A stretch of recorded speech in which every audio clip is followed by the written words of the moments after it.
မြန်မာပြည်သားမဟာပုံနာကုံတယ်ကြီးဟာတခါမှလည်းဘုရားကိုမဖူးဘူးတဲ့ဘုရားတရားကိုလည်းတခါမှမနာဘူးတဲ့ဖူးလဲဖူးလိုက်ရနာလဲနာလိုက်ရစိတ်ထဲမှာတခါတည်းတတားကြည်ညိုစိတ်တွေဖြစ်ပြီးတော့မြတ်စွာဘုရားနဲ့တန်ဃာတော်တို့ကိုဆွမ်းသားပင်တယ်တဲ့တပည့်တော်တို့စကံချတာတဲ့လှဲတတ်ကြီးရှိတဲ့နေရာကိုမနေ့ပြန်ကရှင်ဘုရားနဲ့တို့ကသင်္ဃာတော်တွေဆွမ်းဖုံးပြီးကြွတော်မူပါလို့ဘုရားရှင်ကိုယ်တော်မြတ်ကိုဆွမ်းသားပင်ပါတယ်ဒီတော့မှဘုရားရှင်ကိုယ်တော်မြတ်ကအဒီဝါသေဟိဘဂဝါတုံနိဘာဝေနစိတ်နေပြီးတော့ငြိမ်သက်စွာဖြင့်မြတ်စွာဘုရားဒီအဲ့ဒီဆွမ်းကိုလက်ခံတယ်ဆွမ်းလက်ခံပြီးတော့မဟာပုံနာပိလျှောက်တဲ့ဆွမ်းဘုရားရှင်ကိုယ်တော်မြတ်လက်ခံမှသိတော့မဟာပုံနာမိမိရဲ့လက်တာစခန်းကိုပြန်လို့ကုံတယ်တွေကိုတိုက်တွန်းလို့ဆိုတဲ့အမောင်တို့မနေ့ပြန်ဘုရားရှင်နဲ့တန်ဃာတော်တွေဆွမ်းပုံမေကြွဖို့လို့ငါပင်းလျှောက်ခဲ့ပြီးပြီအဲ့ဒါတန်ဃာ900ဆွမ်းကားရအောင်ပြင်ဆင်ကြပါလက်တကြီးဝိုင်းပြီးတော့အလက်ကောင်းမန္တကြီးထိုးဖို့ဘုရားကြီးတူတူပြောဆိုတညာလုံးလူ900နဲ့ချက်ပြုတ်ကြနဲ့အာယုံကျင်လင်းပြီဆိုတော့ဘုရားနဲ့တန်ဃာတော်တွေကြွယူသေးစွာပြည့်လို့ဆွမ်းကားပါတယ်ဆွမ်းစားပြီးတဲ့အခါမှာဘုရားရှင်ကိုယ်တော်မြတ်ကအနုပုပ္ပိကဒေသနာအစဉ်တရားဟောလို့တရားလဲနာလို့ပြီးတော့မဟာပုံနာကုံတယ်ကြီးဟာကာမဂုဏ်တွေရဲ့အပြစ်တွေကိုမြင်ပြီးတော့လဗေယံဘဂဝတောတန်တိကေဥပတံပရာလဗေယံဘဂဝတောတန်တိကေဥပတံပရာရှင်ဘုရားတပည့်တော်ရှင်ဘုရားသာသနာ့ဘောင်ဝင်လို့သင်္ကန်းဝတ်ပါရစေတော့ဘုရားတဲ့သင်္ကန်းဝတ်ဖို့ခွင့်တောင်းတာဘာလို့ဖို့ခွင့်တောင်းတာအဲ့ဒီလိုသင်္ကန်းဝတ်ဖို့ခွင့်တောင်းတော့ဘုရားရှင်ကိုယ်တော်မြတ်ကရေတဝန်ကိုခေါ်လို့ယဟန်ပြုတယ်ပေါ့အဲ့တော့မဟာဗုဏ္ဏကသူရှိတဲ့ဥစ္စာပစ္စည်းတွေအကုန်လုံးလက်ပေါ်မှာပါလာတာတွေကိုကုံတယ်တွေလက်ထက်အလို့ကိုင်းမင်းတို့ဒီကနေပြန်ကြတော့ငါတရားများစွာသာသနာတော်ဝင်သွားပြီလို့ငါညီလေးသုလပုံနာကိုပြောပါဒီကုံပစ္စည်းတွေလည်းပဲငါညီလေးလက်ထက်ကိုအကိုင်းမင်းတို့ချမ်းသာစွာနဲ့ပြန်ကြတော့ဆိုပြီးတော့ပြည့်တတ်တယ်အဲ့ဒီမှာရှိတဲ့လှဲဥစ္စာပစ္စည်းတွေအကုန်အလို့မဟာပုံနာခေါ်တဲ့ကုံတယ်မူကြီးသည်ဘဂဝါတော်ဘုရားရှင်ကိုယ်တော်မြတ်ရဲ့တန်တိခေထံတော်ဘာမှာပပိဇံရှင်သာမဏေဖြစ်ကိုဥပသမ္ပနာယဟမဇင်ဖြစ်ကိုအလတ္တာခေါ်အလတ္တာဧဝကောင်းစွာမသွေရတော်မူခဲ့ပါပြီတကား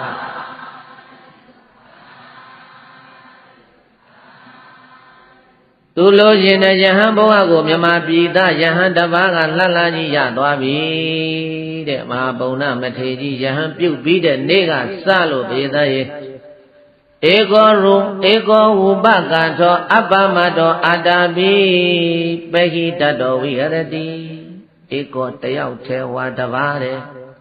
ဝုပကထောစိတ်နေရရက်ကိုချင်းကလည်းအပ္ပမတောမမေ့မလျော့သောအာတာပိကိလေသာမန်သဘုံယံတွေကို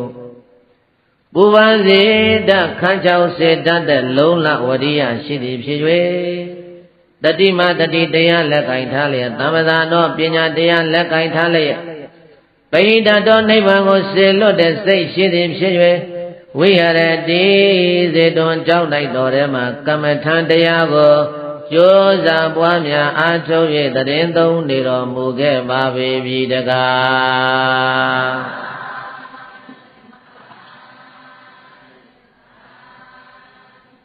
နေ့ညလုံလဝရိယနဲ့ကမ္မထံတရားတွေမဟာဗုဏ္ဏမထေကြီးကြိုးစားအားထုတ်နေတော်လည်းပဲဘေးသားရေဘာမဲ့ဘာဖို့မှမရဘူးတဲ့ကြိုးစားရှာပါတယ်တရားကိုကြိုးစားပြီးမှတ်တာဒါပေမဲ့လို့ဘာမှသောတာပန်လည်းမရှိဘူးတဂရကံလည်းမရှိဘူးအနာကံလည်းမရှိဘူးအဲ့တော့ဘုန်းကြီးတို့ဒီနေရာမှာပြောစရာရှိတယ်ဝရိယမရှိလို့လားဝရိယလည်းရှိတယ်တရားတရားမရှိလို့လားတရားတရားလည်းရှိတယ်ဒါမြင့်ကမ္မထမ်းဆရာညံ့လို့လားဆိုတော့ကမ္မထမ်းဆရာကလည်းဖရာကိုယ်တိုင်ပေးတဲ့ကမ္မထမ်း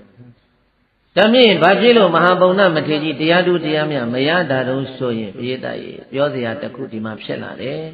တရားအထုတ်တဲ့နေရာမှာတပ္ပါယ၄ပါးမျှရမယ်တဲ့တပ္ပါယဘယ်နှပါနံပါတ်1ဥဒုတပ္ပါယတဲ့ဥတုတပ္ပါယတဲ့မိမိရဲ့ခန္ဓာကိုယ်ကခံနိုင်တဲ့အနေအထားနဲ့မိမိရောက်ရှိနေတဲ့အရကယာတိဥဒုနဲ့တင့်တော်ရမယ်တဲ့ ခန္ဓာကိုယ်အနေထားကအပူနဲ့မှတော်တယ်ဆိုတဲ့လူကအေးတဲ့အရာသွားနေရင်ဥတုတပ္ပယဖြစ်ပါမလားယာတိဥတုမမျှဘူးလို့ဒီလိုပြောတယ်ပြေးတိုက်ဒါကြောင့်ဥတုတပ္ပယမျှရမယ်ဘုန်းကြီးတို့မြန်မာနိုင်ငံနဲ့အိန္ဒိယယာတိဥတုလုံးဝမတူမြန်မာနိုင်ငံမှာအေးပူမျှတယ်အိန္ဒိယမှာအေးပူမမျှဘူးသွားတာမြန်မာနိုင်ငံသားမဟာဗုဒ္ဓဂုံတွေကြီးอ่ะဘုန်းကြီးတို့နတော်လအိန္ဒိယရောက်သွားတယ်နော်18ရက်ကြာခဲ့တဲ့ပြေးတိုက်ရေ9ရက်ပဲချိုးနိုင်တယ်အေးလိုက်တာခိုက်တောင်းအောင်အေးတဲ့ခေါင်းစွပ်တွေခြေစွပ်တွေအထက်မှာဆွဲတာတွေဒီလိုဝတ်နေတာဇာတိဥရုတိတ်ပြင်းတာအဲ့ဒီအိန္ဒိယကဆရာတော်ကြီးတွေပြောတယ်ဘုန်းကြီးတို့ကိုယ်တင်တော်ရောက်တော့ကိုယ်တင်တော်ဆရာတော်ကြီးကပြောတယ်ဟာကိုတော်တို့ဟောဒီဒီဇင်ဘာလနဲ့နတော်ပြားတို့2လနဲ့ဟောဒီတပေါင်းလပူရင်လဲအားပူတယ်အေးရင်လဲအားအေးတယ်ဇာတိဥရုကျမ်းတယ်ဗျာတဲ့အေးယခုဘာဖြစ်နေလဲမဟာပုံနာမထေရဥဒုတပ္ပယမမမတဖြစ်နေတယ်ပုဂ္ဂလတပ္ပယဒုတိယတစ်ခုကအယဒေတတစ်ခုကိုရောက်သွားတဲ့အခါမှာပုဂ္ဂိုလ်ရေးညီညွတ်မှပျော်ပျော်ပါပါဖက်လက်တကင်းရှိမှစိတ်ကြည်တယ်ဟုတ်တယ်မလားဘုရားရဲ့အေးအဲ့ဒီလိုစိတ်ကြည်မှတရားအထုတ်နိုင်တယ်တဲ့တူတူပဲပေါ့ဘုန်းကြီးတို့ကမ္မထာတိုက်တွေလည်းပဲနှစ်ပါးနေတစ်ပါးနဲ့စိတ်ကညီညွတ်နေမှအဲ့လိုမဟုတ်ဘဲနဲ့မခေါ်ဘူးမပြောဘူးမျက်စောင်းလေးထိုးရန်နေဖြစ်ဆိုအဲ့ဒါပုဂ္ဂလတပ္ပယအမြတ်တာတူတူပဲပရိယတ်ဒီသာသင်တိုက်တွေလည်းတူတူပဲပရိပါတိကမ္မနာတိုက်တွေလည်းတူတူပဲဒီလိုပုဂ္ဂိုလ်ရေးရလဲညီညွတ်မှသာလည်းတရားလို့အထုတ်လို့ရတယ်သဗ္ဗေပရိယတ်ဒီသင်လို့ရတယ်နောက်တကအာဝါဒတပ္ပရတယ်နေရာထိုင်ခင်းကလည်းအေးဓာန်ကိုကာကွယ်ဖို့အပူဓာန်ကိုကာကွယ်ဖို့လုံခြုံကြည်နူးရှင်မြူးပဲဖြစ်တဲ့နေရာကလေးကြောင်းကလေးတွေလည်းရှိမှအာဝါဒတပ္ပယဖြစ်တယ်တဲ့တရားအထုတ်လို့ရတယ်တဲ့နောက်တစ်ခုကဘောဇနတပ္ပယသွန်ဘောစဉ်ညှတရမယ်အေးလိုခြင်းအေးပေါ့အပူအဆန်းအစတ်တို့အခါတို့အငံတို့လိုခြင်းလည်းပဲအဲ့ဒါလေးတွေကိုကိုယ်ဝမ်းနဲ့ကိုယ်ပိုက်နဲ့တက်တော်ရလေးတွေကိုစားပေးတောက်ပေးဖုံးပေးရမှဒါလေအစာအာဟာရတွေဖြစ်ပြီးတော့တရားအထုတ်လို့ရတယ်တဲ့တပ္ပယ၄ပါးညီညွတ်မှပရိယပရိပတ်လုပ်ငန်းကိုခရီးပေါက်တယ်မမျှရင်ခရီးမပေါက်ဘူးယခုမဟာဗုဒ္ဓမထေရကြီးတာဝတိတပတ်လည်းပြေးတိုက်တရားလိုက်ပြီးတော့အထုတ်နေလိုက်တာအယံဇနာဘတောမရှံအတ္တပါယောတနေ့တော့သူစဉ်းစားလာတယ်ဒီယဒေသနဲ့ငါခန္ဓာကိုယ်နဲ့မလျောက်ပါဘူးအယဒေသကိုသူနဲ့တပ္ပယမဖြစ်ဘူးလို့ဒီလိုပြောနေတယ်သူကဘယ်ကနေသွားတယ်လဲမြန်မာပြည်မကွေးတိုင်းထဲကနေပြီးတော့ရခိုင်တောင်တန်းကြီးတွေဖြတ်ပြီးတော့အိန္ဒိယထဲကိုကူးသွားတာအိန္ဒိယယာတိဥဒုနဲ့မဟာဗုဒ္ဓမထေရကြီးနဲ့မကိုက်ဘူးဒါကြောင့်တရားမရတာ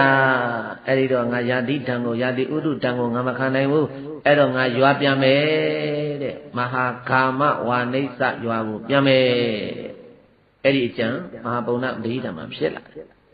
လာတော့မြတ်စွာဘုရားထံကိုသွားပြီးတော့နှုတ်ဆက်ကြော့ပါတယ်နှုတ်ဆက်ကြော့ပြီးတော့မြတ်စွာဘုရားကိုတရားတောင်းတယ်ဘဂဝါဘုန်းတော်ကြည်တော်မူသောမြတ်စွာဘုရားဘဂဝါဘုရားရှင်ကိုယ်တော်မြတ်ကြီးသည်မံဘုရားတပည့်တော်ကိုတန်ခိတ်တေနာအကျဉ်းချုပ်အဖြစ်ဓမ္မတရားကိုဒေသေတုဟောတော်မူပါဘုရားရှင်ဘုရားအချိန်သိမ့်မရလို့တပည့်တော်မြတ်ပြည်ပြန်တော်မယ်တပည့်တော်ကိုရှင်ဘုရားတရားတူတူဟောပါတဲ့တရားအရှိကြီးတောင်းမှန်လားတူတူလေးလားတရားတူတူဟောပါလို့တောင်းမှန်တဲ့အခါကျတော့မှဘုရားရှင်ကိုယ်တော်မြတ်ကိုတရားတောင်းပြီးတော့သူအာမခံချက်တွေပေးတယ်ယာမဘဂဝါတောဓမ္မသုတ်တဝါဗန္ဒီဘုံတော်ကြည်တော်မူသောမြတ်စွာဘုရားယံဓမ္မရေကဲ့သို့ဟောတော်မူတဲ့ရှင်ဘုရားရဲ့ဩဝါဒတရားတော်ကိုသုတ်တဝါတပည့်တော်ကြားနာပြီး၍ဧကောဝုပကတောအပ္ပမတောအာတာပိဝိဟရိယတပည့်တော်တပါးတဲ့စိတ်ငြိမ်ရာအရက်ကိုသွားပြီးတော့ဧကောတပါးတဲ့ပဲနေမယ်တရားအထုတ်မဲ့ပုဂ္ဂိုလ်ကနှစ်ပါးနေရမလားတပါးတဲ့လားတပါးဆိုတော့တရားတဲ့နှစ်ပါးဆိုတော့ဇကာတဲ့သုံးပါးဆိုတော့အလကားတဲ့ဒါကိုသိလို့ရှင်ဘုံနာကရှောင်းနေတာဧကောရှင်ဘုရားထံကတရားရပြီဆိုရင်တပည့်တော်တပါးတဲ့နေမယ်ဝုပကတောစိတ်ငြိမ်တဲ့အရာမှာပဲနေမယ်အပ္ပမတော်ဟောတော်မူလိုက်တဲ့တရားကိုမမေ့ပါဘူးဘုရားအာတာပိဝရိယတရားကိုလည်းတပည့်တော်လက်ကင်ထားမယ်ပဟိတတော်တပည့်တော်ရဲ့စိတ်ကိုတပည့်တော်ခန္ဓာထဲမှာပဲထားမယ်ဘုရားတဲ့အာမကံချက်၅ချက်အာမကံဘယ်နှချက်ဘုရားရှင်ကိုသူအာမခံ၅ချက်ပေးတာ ဒီတော့မှဘုရားရှင်ကိုတော်မြတ်ကကောင်းပြီမဟာဘုံနာအဲ့ဒါဆိုမင်းကတူတူပဲဟောမယ်တဏိခောဘုံနာသက္ခုဝိညေယရူပဣဋ္ဌကန္တမနာပပိယရူပကာမုပတဟိတရတနိယတံစေဘိက္ခုအဘိနန္တတိအဘိဝတတိဧဇောတာယဒိဋ္ဌတိတတတံအဘိနန္တတောအဘိဝတတောဧဇောတာယဒိဋ္ဌတောဩမေဇတိနန္တိသမုဒယဒုက္ခသမုဒယောပုံနာတိဝရမိချက်ပုံနာချက်သားပုံနာသက္ခုဝိညေယောသက္ခုဝိညာဉ်လို့ခေါ်ရတဲ့မြင်သိစိတ်ဖြင့်သိရကုန်သောအိဋ္ဌာလိုရှိရကုန်သောကန္တာနှစ်တရားကုန်သောမနာပါစိတ်နှလုံးကိုလည်းပွားစေတတ်ကုန်သောပိယရူပါချစ်အပ်တရားအပ်တဲ့ယုံလည်းရှိကုန်ထသောကာမုပါတဟိတကိလေသာကာမဂုဏ်နှင့်ဆက်စား၍လည်းနေကြကုန်သောရသနိယတတ်မဲ့ပွဲကောင်းလာစွာကုန်သောရူပအစင်းမျိုးစုံရူပယုံတို့သည်တန်တိရှိကုန်၏တန်ထိုရူပယုံကိုဘိက္ခုယဟန်ဤစေပိနန္တတိအကယ်၍များတဏှာယာခနှင့်နှစ်သက်တိဖြစ်ပါ냐အောင်စေပိဝတ္တိအကယ်၍တာယာဝဲကောင်းလိုက်တာလို့ပြောဆိုမိသည်ဖြစ်ပါ냐အောင်စေဣဇောတာယာဒိဋ္ဌတိအကယ်၍သဝေနှမြုပ်ပြီးတော့တည်ခဲ့မိသည်ဖြစ်ပါ냐အောင်တန်တော်သက္ခုပတာဒသို့ထိခိုက်ခြင်းမြင်လာတဲ့ရူပါယုံကိုအဘိနန္တတောတဏငံဖန်ဆွဲလန်းနှစ်သက်နေသောအဘိဝတတောတာယာဘွယ်ကြီးဟုနှုတ်မှပြောဆိုနေသောဧဇောတာယာဒိဋ္ဌတောသဝေနှမြုပ်၍တည်နေသောတတ္တထိုပုဂ္ဂိုလ်ဟာနန္ဒီနှစ်သက်ခြင်းဆွဲမဲ့ခြင်းဆိုတဲ့နန္ဒီရာဂကိုနန္ဒီလို့ခေါ်တဲ့တဏှာလောဘသည်ဥပ္ပစ္စတိဖြစ်နိုင်တယ်ဥပ္ပစ္စတိဖြစ်တယ်နန္ဒီသမုဒယနန္ဒီရာဂဖြစ်ပါတယ်ဆိုတဲ့အကြောင်းကြောင့်တတထိုနန္ဒီရာဂဖြစ်တဲ့ပုဂ္ဂိုလ်ဟာဒုက္ခသမုဒယဒုက္ခတွေဖြစ်ပြီးဣတိတို့အာငါဘုရားဒီဝရမိခေါ်တော်မူပါတယ်လို့ဘဂဝါဘုံတော်၆စုအောင်လန်းသူဖြစ်တော်မူသောဘုရားရှင်ကိုယ်တော်မြတ်ကအာယသမန္တံပုံနာအရှင်မပုံနာကိုဣတံဝဆနဤဩဝါဒဇဂဒေသနာတော်ကိုအဝါစာကောင်းစွာမဲ့သွေဟောကြားတော်မူလိုက်ပါပေတည်း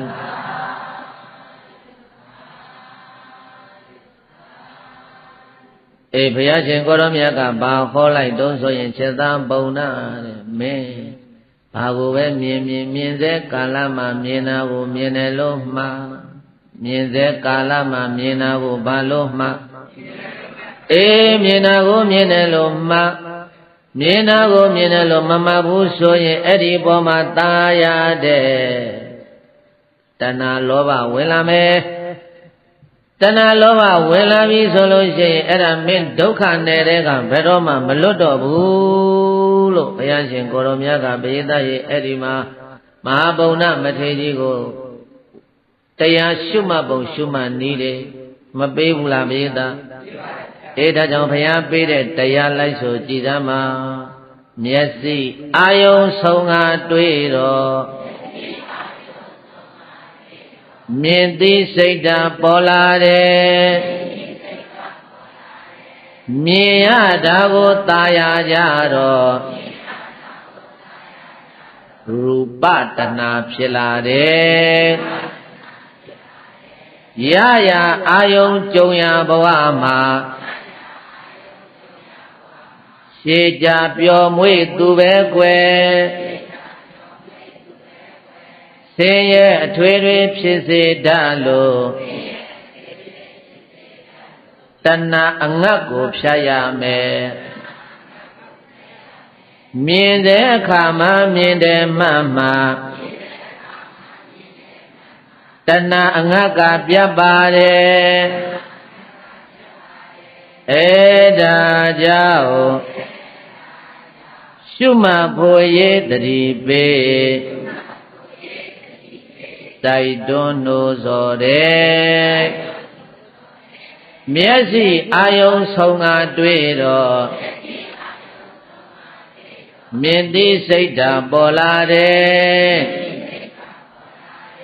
မြင်ရတာကိုသာယာကြတော့ရူပတဏှာဖြစ်လာတယ်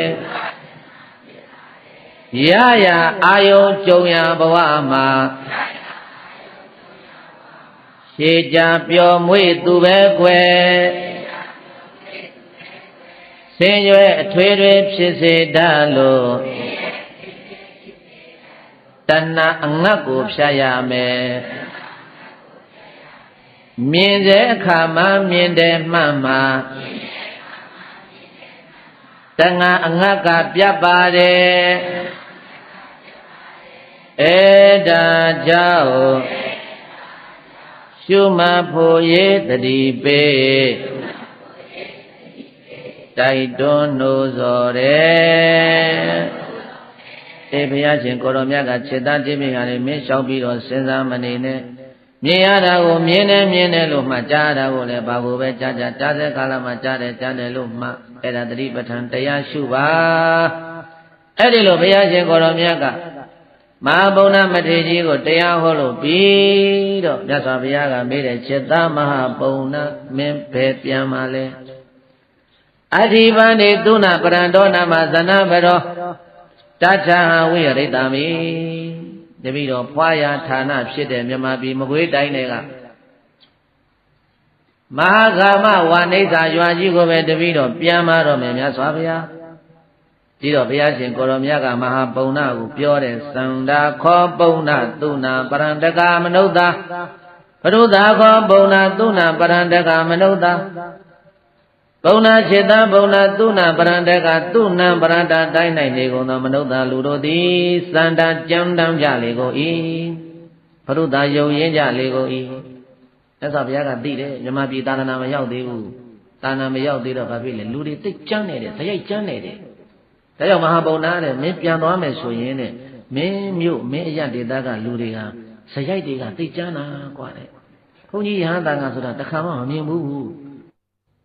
မင်းကမြန်မာပြည်ပြန်ပြီးတော့သာသနာပြုမဲ့ပုဂ္ဂိုလ်အဲ့တော့မြန်မာပြည်ကိုပြန်ပြီးတော့သာသနာပြုမဲ့မဟာပုံနာကိုမြတ်စွာဘုရားကမင်းတို့မြို့သူမြို့သားတွေကအလွန်ဇယိုက်ကြမ်းတာနော်မင်းသွားလို့ဖြစ်ပါမလားမင်းမြန်မာပြည်သာသနာပြုပြန်လို့ဖြစ်ပါမလားမြတ်စွာဘုရားကအဲ့ဒီလိုဘုရားရှင်ကိုရောမြတ်ကမေးတော်မူတဲ့တစ်ခုချင်းမေးတာဘေသတ္တိကဲမင်းကိုငါမေးပါရစေအောင်တော့မင်းမြန်မာပြည်ကိုပြန်သွားလို့ဟိုမှာမင်းရောက်တဲ့အရာမှာလူတွေကမင်းကိုသစေတံပုံနာသုဏပရန္တမနုဿာအကောသိတ္တန္တိပရိဘာသိတ္တန္တိတထာတေပုံနာဂိန္တိဘဝိတ္တိသာသနာမရောက်တဲ့အရာဘုန်းကြီးမမြင်ဘူးတဲ့အရာကိုပြန်သွားမယ်ဆိုရင်မင်းကိုကိုရောက်လို့ရှိရင်ဆဲရင်ဝိုင်းဆဲလိုက်မယ်မင်းကိုအဲ့ဒီလိုဝိုင်းဆဲရင်မင်းဘယ်လိုလုပ်မလဲဗတ္တကဝတိမေသုဏပရန္တကမနုဿာဗတ္တကဝတိမေသုဏပရန္တမနုဿာနတ္ထိမေပါဏိနာပခါရန္တိဧတရဲ့အဲ့ဒီမှာမဟာပုံနာရဲ့နှလုံးမဟာကာမဝါနိစ္စပုံနာနှလုံးသားအဲ့ဒီမှာပေါ်ပြီးလိုက်ဆိုကြည်စမ်းမှာဆဲယုံနာဆဲလက်နဲ့လဲမရိုက်ဖဲတော်ကြသည်ဆဲယုံနာဆဲလက်နဲ့ပဲမရိုက်ဖဲတော်ကြသည်ဒီအတိုင်းသာစိတ်ထဲမှာမခါနေပါမည်ဒီအတိုင်းသာစိတ်ထဲမှာမခါနေပါမည်မြတ်စွာဘုရားတဲ့တပည့်တော်သာနာပြုသွားလို့တပည့်တော်ပြည်ကိုပြန်ရောက်လို့တပည့်တော်ကိုဝိုင်းဆဲမယ်ဆိုရင်တဲ့ဆဲပါသေးတဲ့ဩသူဏံပရဏတိုင်းလူတိုင်းသားတွေတော်ကြပါပြီငါ့ကိုဆဲယုံတာဆဲသေးတယ်လက်နဲ့မရိုက်သေးဘူးလူတော်တွေလို့တပည့်တော်အဲ့ဒီလိုစိတ်ထဲမှာမှတ်နေပါမယ်ကဲယဟန္တာမဖြစ်သေးဘူးနော်ဘုန်းကြီးတို့ပြတဲ့ပုထုဇဉ်ပဲမြန်မာပြည်ရောက်မှယဟန္တာဖြစ်မှာယဟန္တာဖြစ်ပြီလားပုထုဇဉ်ရဲ့စိတ်နှလုံးကိုဘုန်းကြီးတို့ပြတဲ့ကြည်သားဘုန်းကြီးတို့ ਨੇ အများကြီးကွာခြားတယ်။အိုးငါတခွန်းဆိုင်ငါ10ခွန်းပြန်ဆိုင်မယ်ဆိုတဲ့လူကဒီကနေ့ခေတ်အများကြီးဟုတ်တယ်မဟုတ်လား။အေးအဲ့ဒီတော့မြတ်စွာဘုရားရှင်ကိုရောမြတ်ကတဆင့်တပိတော်မေးတယ်จิตตမဟာပုံနာတကယ်လို့ကွာလေမင်းကိုလက်နဲ့ရိုက်လာပြီဆိုရင်တော့မင်းဘယ်လိုလုပ်မလဲတဲ့လက်နဲ့ကိုထိလက်ရောက်စွာကားလာပြီဆိုရင်ဘယ်လိုလုပ်မလဲတဲ့လိုက်ဆိုလက်နဲ့ရိုက်လျင်ခဲနဲ့ပင်မပြည့်လျင်တော်ကြသည်လက်နဲ့ရိုက်လျင်ခဲနဲ့ပင် မပြည့်လျင်တော်ကြသည်ဒီအတိုင်းသာစိတ်ထဲမှာမခနေပါမည်မြတ်စွာဘုရားတဲ့လက်နဲ့ရိုက်တယ်ဆိုတာအနီးနားဆိုတော့တောင်းမှလို့ရသေးတယ်တဲ့လက်နဲ့ရိုက်တာတော်သေးတယ်ငါအဝေးကနေမမြင်မဲနဲ့ခဲနဲ့လေးခွားနဲ့လှမ်းမပေါက်တာတော်ကြပါပြီတဲ့တော်ကြပါပြီတဲ့ဒီလိုတပည့်တော်နှလုံးသွင်းပြီးတော့နေပါမယ်မြတ်စွာဘုရားလက်နဲ့ကိုထိလျောက်စော်ကားရင်လည်းပဲဒီလူတွေတော်တယ်တော်တယ်တော်တယ်ငါ့ကိုအဝေးကနေချောင်းပြီးတော့ခဲနဲ့မပေါက်ကြသေးဘူးလို့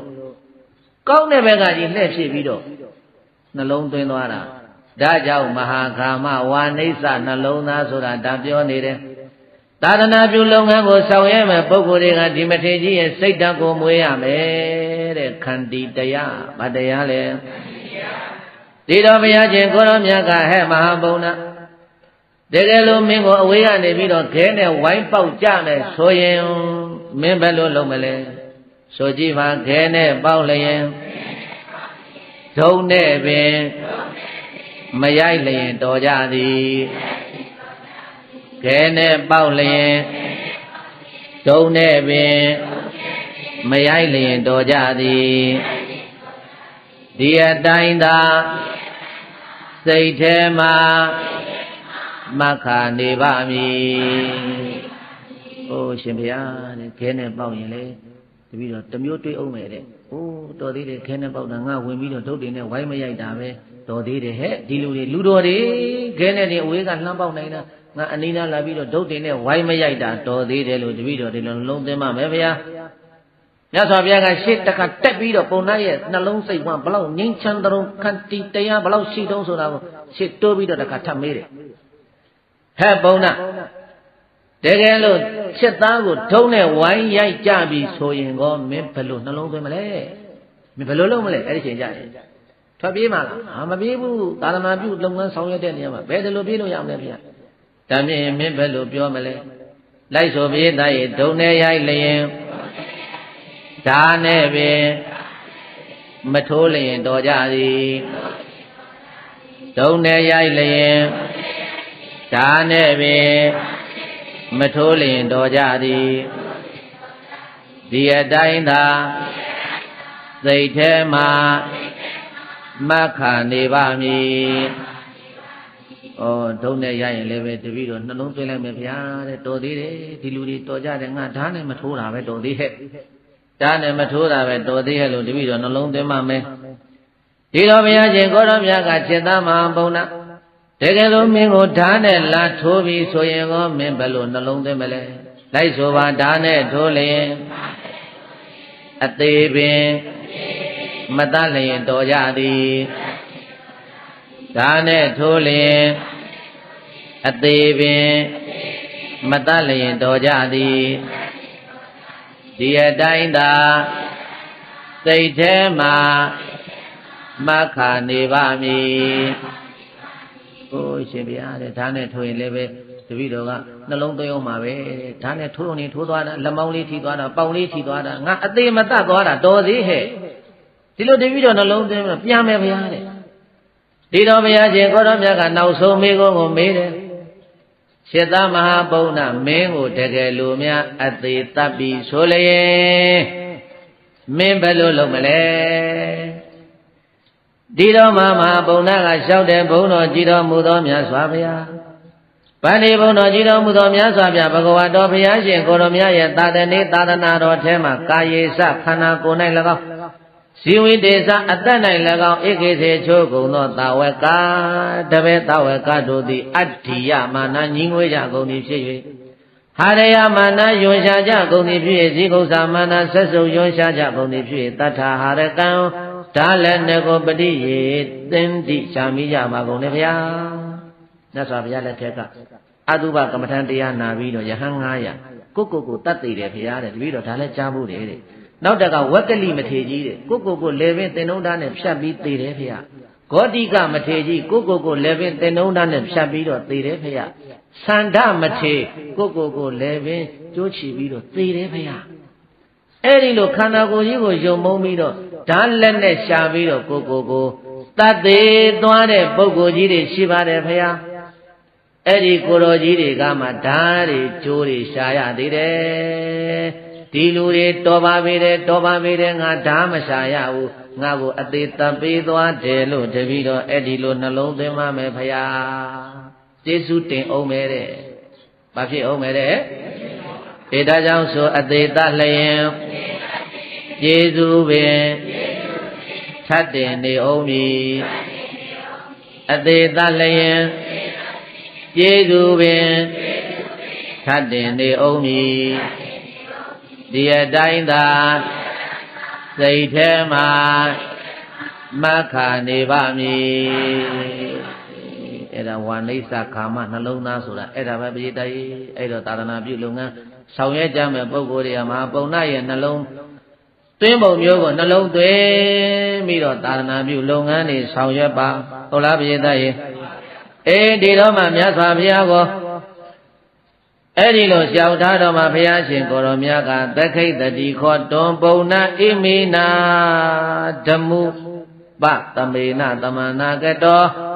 သူနံပရန္တသမိန်သနာပေရိဝိဟရိတုံပုံနာစေတမပုံနာဣမိနာဓမ္မုပသမေနဣမိမိရဲ့စိတ်ကိုဆုံးမခြင်းလို့ခေါ်တဲ့ခန္တီတရားနဲ့သမန္နာကတံပြည့်စုံနေသောတွန်သင်ခြင်းသားသည်သူနံပရန္တသမိန်သနာပေရိမကွေးတိုင်းလို့ခေါ်တဲ့သူနံပရန္တတိုင်းမှာဝိဟရိတုံနေထိုင်ခြင်းဟာသိက္ခိတတိစွမ်းနိုင်ပါလိမ့်မယ်လို့ဘဂဝါဘုန်းတော်၆စုအောင်လံထူဖြစ်တော်မူသောဘုရားရှင်ကိုရောမြတ်ကအဝေါစာကရုဏာစေတာမေတ္တာအဖြင့်မိန်ကြားတော်မူလိုက်ပါပေတည်း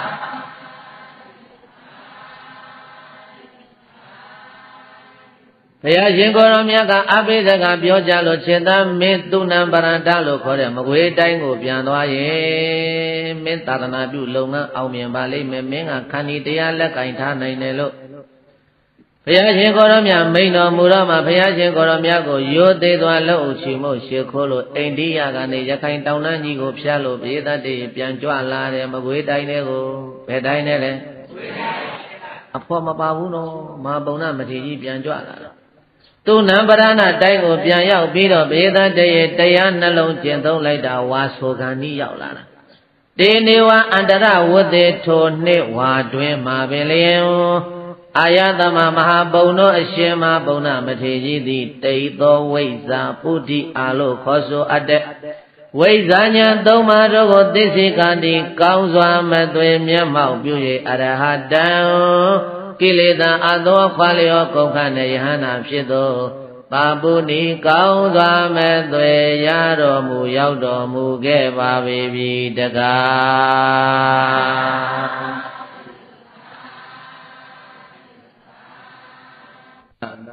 းမထေရကြီးမြမပြည်ပြန်ရောက်လို့အဲ့ဒီဝါဆိုတဲ့နှစ်ပါပဲဝါတွင်မှာပဲကိလေသာအသောခွာလျောကုန်ခန်းလို့ယဟနာဖြစ်တယ်ပုဋ္ဌိအားလို့ခေါ်တဲ့တေဝိစ္စပတ္တယဟနာကြီးဖြစ်ပြီးတော့တရင်သုံးနေတာသူလူဘဝတုန်းကသူ့ရဲ့စီးပွားဥစ္စာတွေကိုပြစ်ပစ်ခဲ့တဲ့ညီလေးစုလပုံနာဘယ်သူလဲပိဋကရဲ့အဲ့ဒီစုလပုံနာကကိုကြီးသာသနာဝင်သွားတော့စီးပွားရေးလုပ်ငန်းတွေကိုဆက်လက်ဆောင်ရွက်လုပ်ကိုင်နေရင်းကနေပြီးတော့တနေ့တော့ကုန်တယ်900နဲ့အတူပင်လယ်ခရီးကိုထွက်ဖို့လို့ပြင်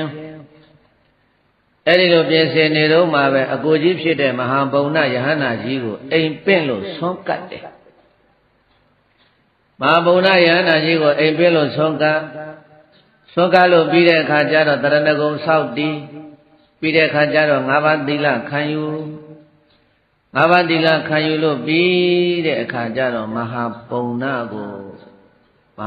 ယဟန္တာကြီးကိုညီငယ်စုလပုံနာကုံတယ်ကလျှောက်တဲ့အကိုကြီးဖေဟာ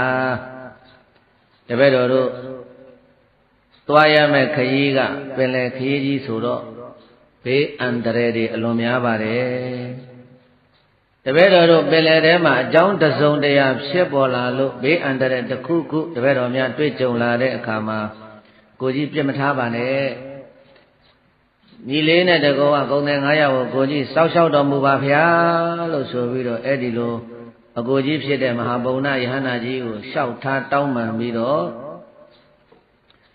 ညီလေးဖြစ်တဲ့သုလပုံနာနဲ့ပုံတဲ့900ဟာသင်္ဘောကြီးတွေနဲ့ဘေးတိုက်ပင်လယ်ကြီးတွေကိုခရီးထွက်သွားကြတာအဲ့ဒီသူတို့ကုံတယ်တွေသွားတဲ့သင်္ဘောကြီးဘယ်ရောက်သွားတုံးလို့ဆိုတော့မာလာရှုလို့ခေါ်တဲ့ကျွန်းပေါ်ကိုရောက်သွားကြကြပေါင်းများစွာပင်လယ်ခရီးထွက်သွားရင်ကျွန်းကြီးတစ်ကျွန်းတွေ့တော့အဲ့ဒီကျွန်းသားပင်လယ်အဲ့ဒီကျွန်းသားကိုသင်္ဘောကြီးကပ်ပြီးတော့အဲ့ဒီကျွန်းပေါ်တဲပြီးတော့ခေတ္တခဏနားကြမယ်ပေါ့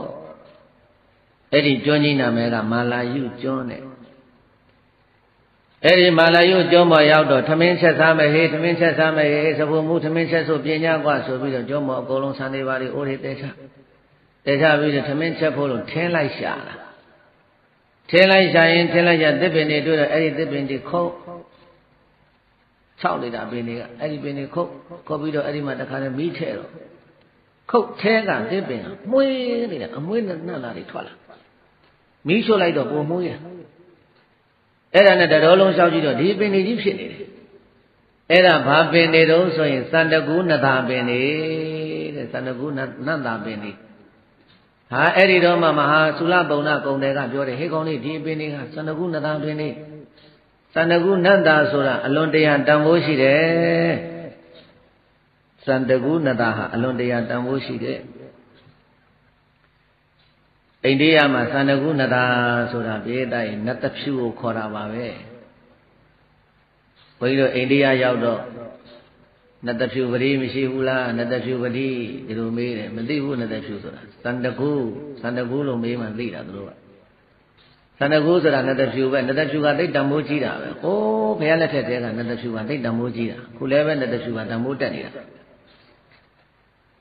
အဲ့ဒီသန္တကုနန္တာလို့ခေါ်တဲ့နန္တာပင်တွေကတတော်လုံးမှာသန္တကုနတာတော်ကြီးတွေကိုရောက်သွားကြတာအဲ့တော့သုလပုံနာကဘာပြောတော့ဆိုတော့ဟေးကောင်းလေးတို့သင်္ဘောပေါ်မှာပါလာတဲ့ကုန်ပစ္စည်းတွေအကုန်ချသန္တကုနတာပင်တွေအကုန်လုံးခုတ်ပြီးတော့သင်္ဘောပေါ်တင်တို့ဘယ်မှဆက်မသွားတော့ဘူးတို့အယမဟာကာမဝန္ဒိသရွာကိုပြန်ကြစို့တို့တထေးဖြစ်ပြီးกว่าသင်္ဘောအလေးခံပြီးတော့ဒီကုန်ပစ္စည်းတွေတဲမနေနဲ့အကုန်သွန်ချသန္တကုနတာပင်တွေရသလောက်ခုတ်ဆိုပြီးတော့ပရိသတ်ကြီးအဲ့ဒီမှာသန္တကုနတာပင်တွေကိုရသလောက်အကုန်လုံးလိုက်ခုတ်လိုက်ကြတာအဲ့ဒီသန္တကုတော်ကြီးထဲမှာစောက်ရှောက်နေတဲ့ဘလူးတွေစိတ်ဆိုးတယ်အဲ့ဒီသန္တကုတော်ကြီးကိုစောက်ရှောက်နေတဲ့ဘလူးတွေစိတ်ဆိုးပြီးတော့ကုံတယ်တွေကိုတတ်မဲ့กว่าဆိုပြီးတော့ဘလူးတွေအဲ့ဒီမှာတခါတည်းကျင်းကြကျင်းပြီးတော့ဘလူးတွေစုကြရောစုတဲ့အခါကျတော့ခေါင်းဆောင်လုပ်တဲ့ဘလူးကြီးကပြောတယ်ဟေးအခုမတတ်ကြနဲ့အခုမတတ်နဲ့အခုတတ်လိုက်လို့ရှိရင်ဒီကောင်တွေတည်သွားရင်တို့ကျွန်းပေါ်မှာလူတွေအလောင်းတွေနဲ့ပုတ်စော်နှမ်းနဲ့ကျွန်းမတတ်ဘူးဒါကြောင့်မို့လို့ဒီကောင်တွေသင်္ဘောကြီးထွက်သွားတဲ့အခါကျတော့မှအဲ့ဒီသင်္ဘောနဲ့ပင်လယ်ထဲရောက်မှတတ်ကြစို့ဘလူးတွေကကြည့်နေကြမှာဒီကောင်တွေကိုတတ်မလို့သုလပုံနာနဲ့ကုန်တယ်900ကိုတကြောလုံးရှိသည်များသန္တကုနတာတွေအကုန်လုံးခုတ်ပြီးတော့တခါနဲ့သင်္ဘောကြီးနဲ့အပြည့်တင်သွားတာအဲ့ဒါနဲ့ဒီသန္တကုနတာတွေတင်ထားတဲ့သင်္ဘောကြီးပင်လေခရီးထွက်ပြီလဲဆိုလဲဆိုရောပရိသတ်ရေပင်လေအလဲလောက်လဲရောက်လဲရောက်ကောဘာပြောကောင်းမလဲသန္တကုနတာတော်တဲ့ကဘလူးတွေကောင်းငင်ရံကနေလိုက်လာပြီးတော့လှိုင်လုံးတွေကျန်းဟာရေတွေဝုံဘုံဘုံဘုံနဲ့ဘလူးတွေကရေတွေငုံလိုက်ပေါ်လိုက်ဆိုတော့တခါတည်းအကုန်လုံးအဲ့ဒီမှာတခါတည်းလှိုင်းနေလေတွေဖြစ်ပြီးတော့လင်းဒီချမ်းနေတိုင်းဟာအဲ့ဒီမှာကုံတယ်တွေဘုန်းတို့ပြေးတာကဲတော်မူကြပါအောင်ကဲတော်မူကြပါအောင်ကဲကြပါအောင်ကဲကြပါအောင်နဲ့အဲ့ဒီမှာတခါတည်းအတင်းអော်တဲ့ခါကျတော့မှသုလပုံနာကတတိယသွားတယ်လှိုင်းတဘိုးတွေကလည်းထမ်းလေတွေကလည်းတိုင်းအေးငါတို့တော့ဘေးဒုက္ခတွေတွေ့ပြီအဲ့ဒါနဲ့သုလပုံနာကုံတယ်ကဘိသတ်သင်္ဘောဥမရက်လို့နောင်တော်ကြီးမဟာပုံနာဖရာညီငယ်တို့ပင်လယ်ထဲမှာဒုက္ခတွေပပလဲဝိုင်းနေပါပြီနောင်တော်ကြီးဖရာကဲတော်မူပါစောင်းရှောက်တော်မူပါဖရာကဲတော်မူပါစောင်းရှောက်တော်မူပါဖရာဆိုပြီးတော့၃ချိန်၃ခါတီးတီးအတန်ကုန်ခစ်អော်လာအတန်ကုန်ဟစ်អော်တဲ့အခါကျတော့အဲ့ဒီသူညီလေးသုလပုံနာ ကုန်တဲ့အော်တဲ့အတန်ကိုမဟာပုံနာယဟန္တာကြီးကဒိဗ္ဗသောတာအဘိညာဉ်ဖြင့်ကြားတော်မူတယ်တဲ့ကြားတော်မူတဲ့အခါကျတော့ဆင်ញင်ပြီးတော့ကြည့်လိုက်တော့ဘလူးဘေးကြီးဘလူးတွေနှောက်ရက်တာတွေ့ရောပရိသတ်ရဲ့ချက်ချင်းပဲအဲ့ဒီမှာမဟာပုံနာယဟန္တာကြီးကကောင်းကင်ယံကနေပြန်လာပြီးတော့တင်မောဥမှရပ်တော်မူတယ်တဲ့ကောင်းကင်ကပြန်လာပြီးတင်မောဥမှရပ်တာကိုဘလူးတွေကမြင်လဲမြင်ရောနောက်ဆုတ်သွားတယ်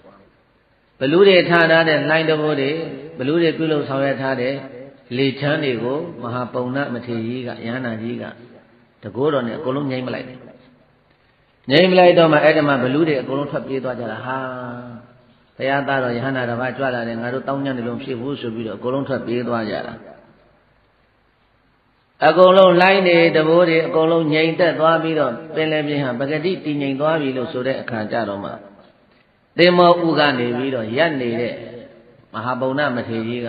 ညီငယ်သုလပုံနာကုံတယ်နဲ့တကောကနောက်ပါကုံတယ်900တို့ကိုမေးတယ်အမောင်တို့ဘယ်သွားကျင်ကြတယ်လဲပြောငါညီလေးမင်းဘယ်သွားကျင်တယ်လဲပြောကိုကြီးဖျားတပည့်တော်တို့ဘယ်မှဆက်မသွားကျင်တော့ပါဘူးတပည့်တော်တို့သူ့နံပရဏတိုင်းဝါနိစ္စဂါမရွာကိုပဲပြန်ရောက်ချင်ပါတယ်ဗျာတပည့်တော်တို့ရွာကိုပဲပြန်ပို့ပါတော့ဗျာလို့အဲ့ဒီလိုလျှောက်ထားလိုက်တဲ့အခါကျတော့သင်္မောဥမှာမဟာပုံနာမထေရကြီးရပ်တော်မူပြီးတော့ဤလေသင်္မောသည်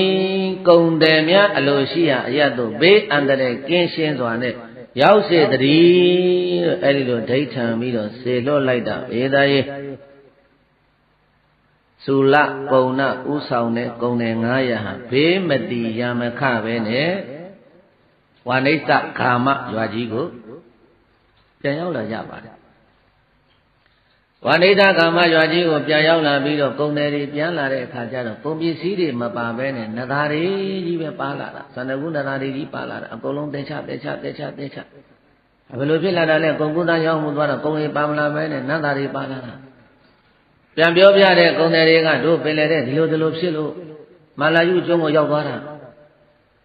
အဲ့ဒီမှာသန္တကုနဂါတွေတွေ့လို့တို့အကုန်လုံးခုတ်ယူလာတာဘလူးတွေလိုက်လို့ကွာမဟာပုံနာယဟန္တာကြီးကိုသူ့ညီသုလပုံနာကတိုင်တယ်လိုက်တော့မှယဟန္တာကြီးကြွလာပြီးတော့ယဟန္တာကြီးရဲ့တကိုးတော်နဲ့ဖယ်ရှားလိုက်လို့တို့အသက်ချမ်းသာရာရတာတို့အသက်ဟာယဟန္တာကြီးပေးတာပဲရှိပါတော့တယ်ကုံတယ်တွေရွာပြန်ရောက်လာပြီးတော့ပင်လယ်ထဲမှာတွေ့ကြရတဲ့အတွေ့အကြုံဖြစ်ပျက်တွေအလုံးကိုသားတွေမယားတွေတိုင်းသူပြည်သားမြို့သူမြို့သားတွေကိုအကုန်လုံးပြန်ပြောကြတော့မဟာပုံနာယဟန္တာကြီးရဲ့တကိုးကိုကြည်ညိုပြီးတော့ပြေးတတ်ရဲ့နေ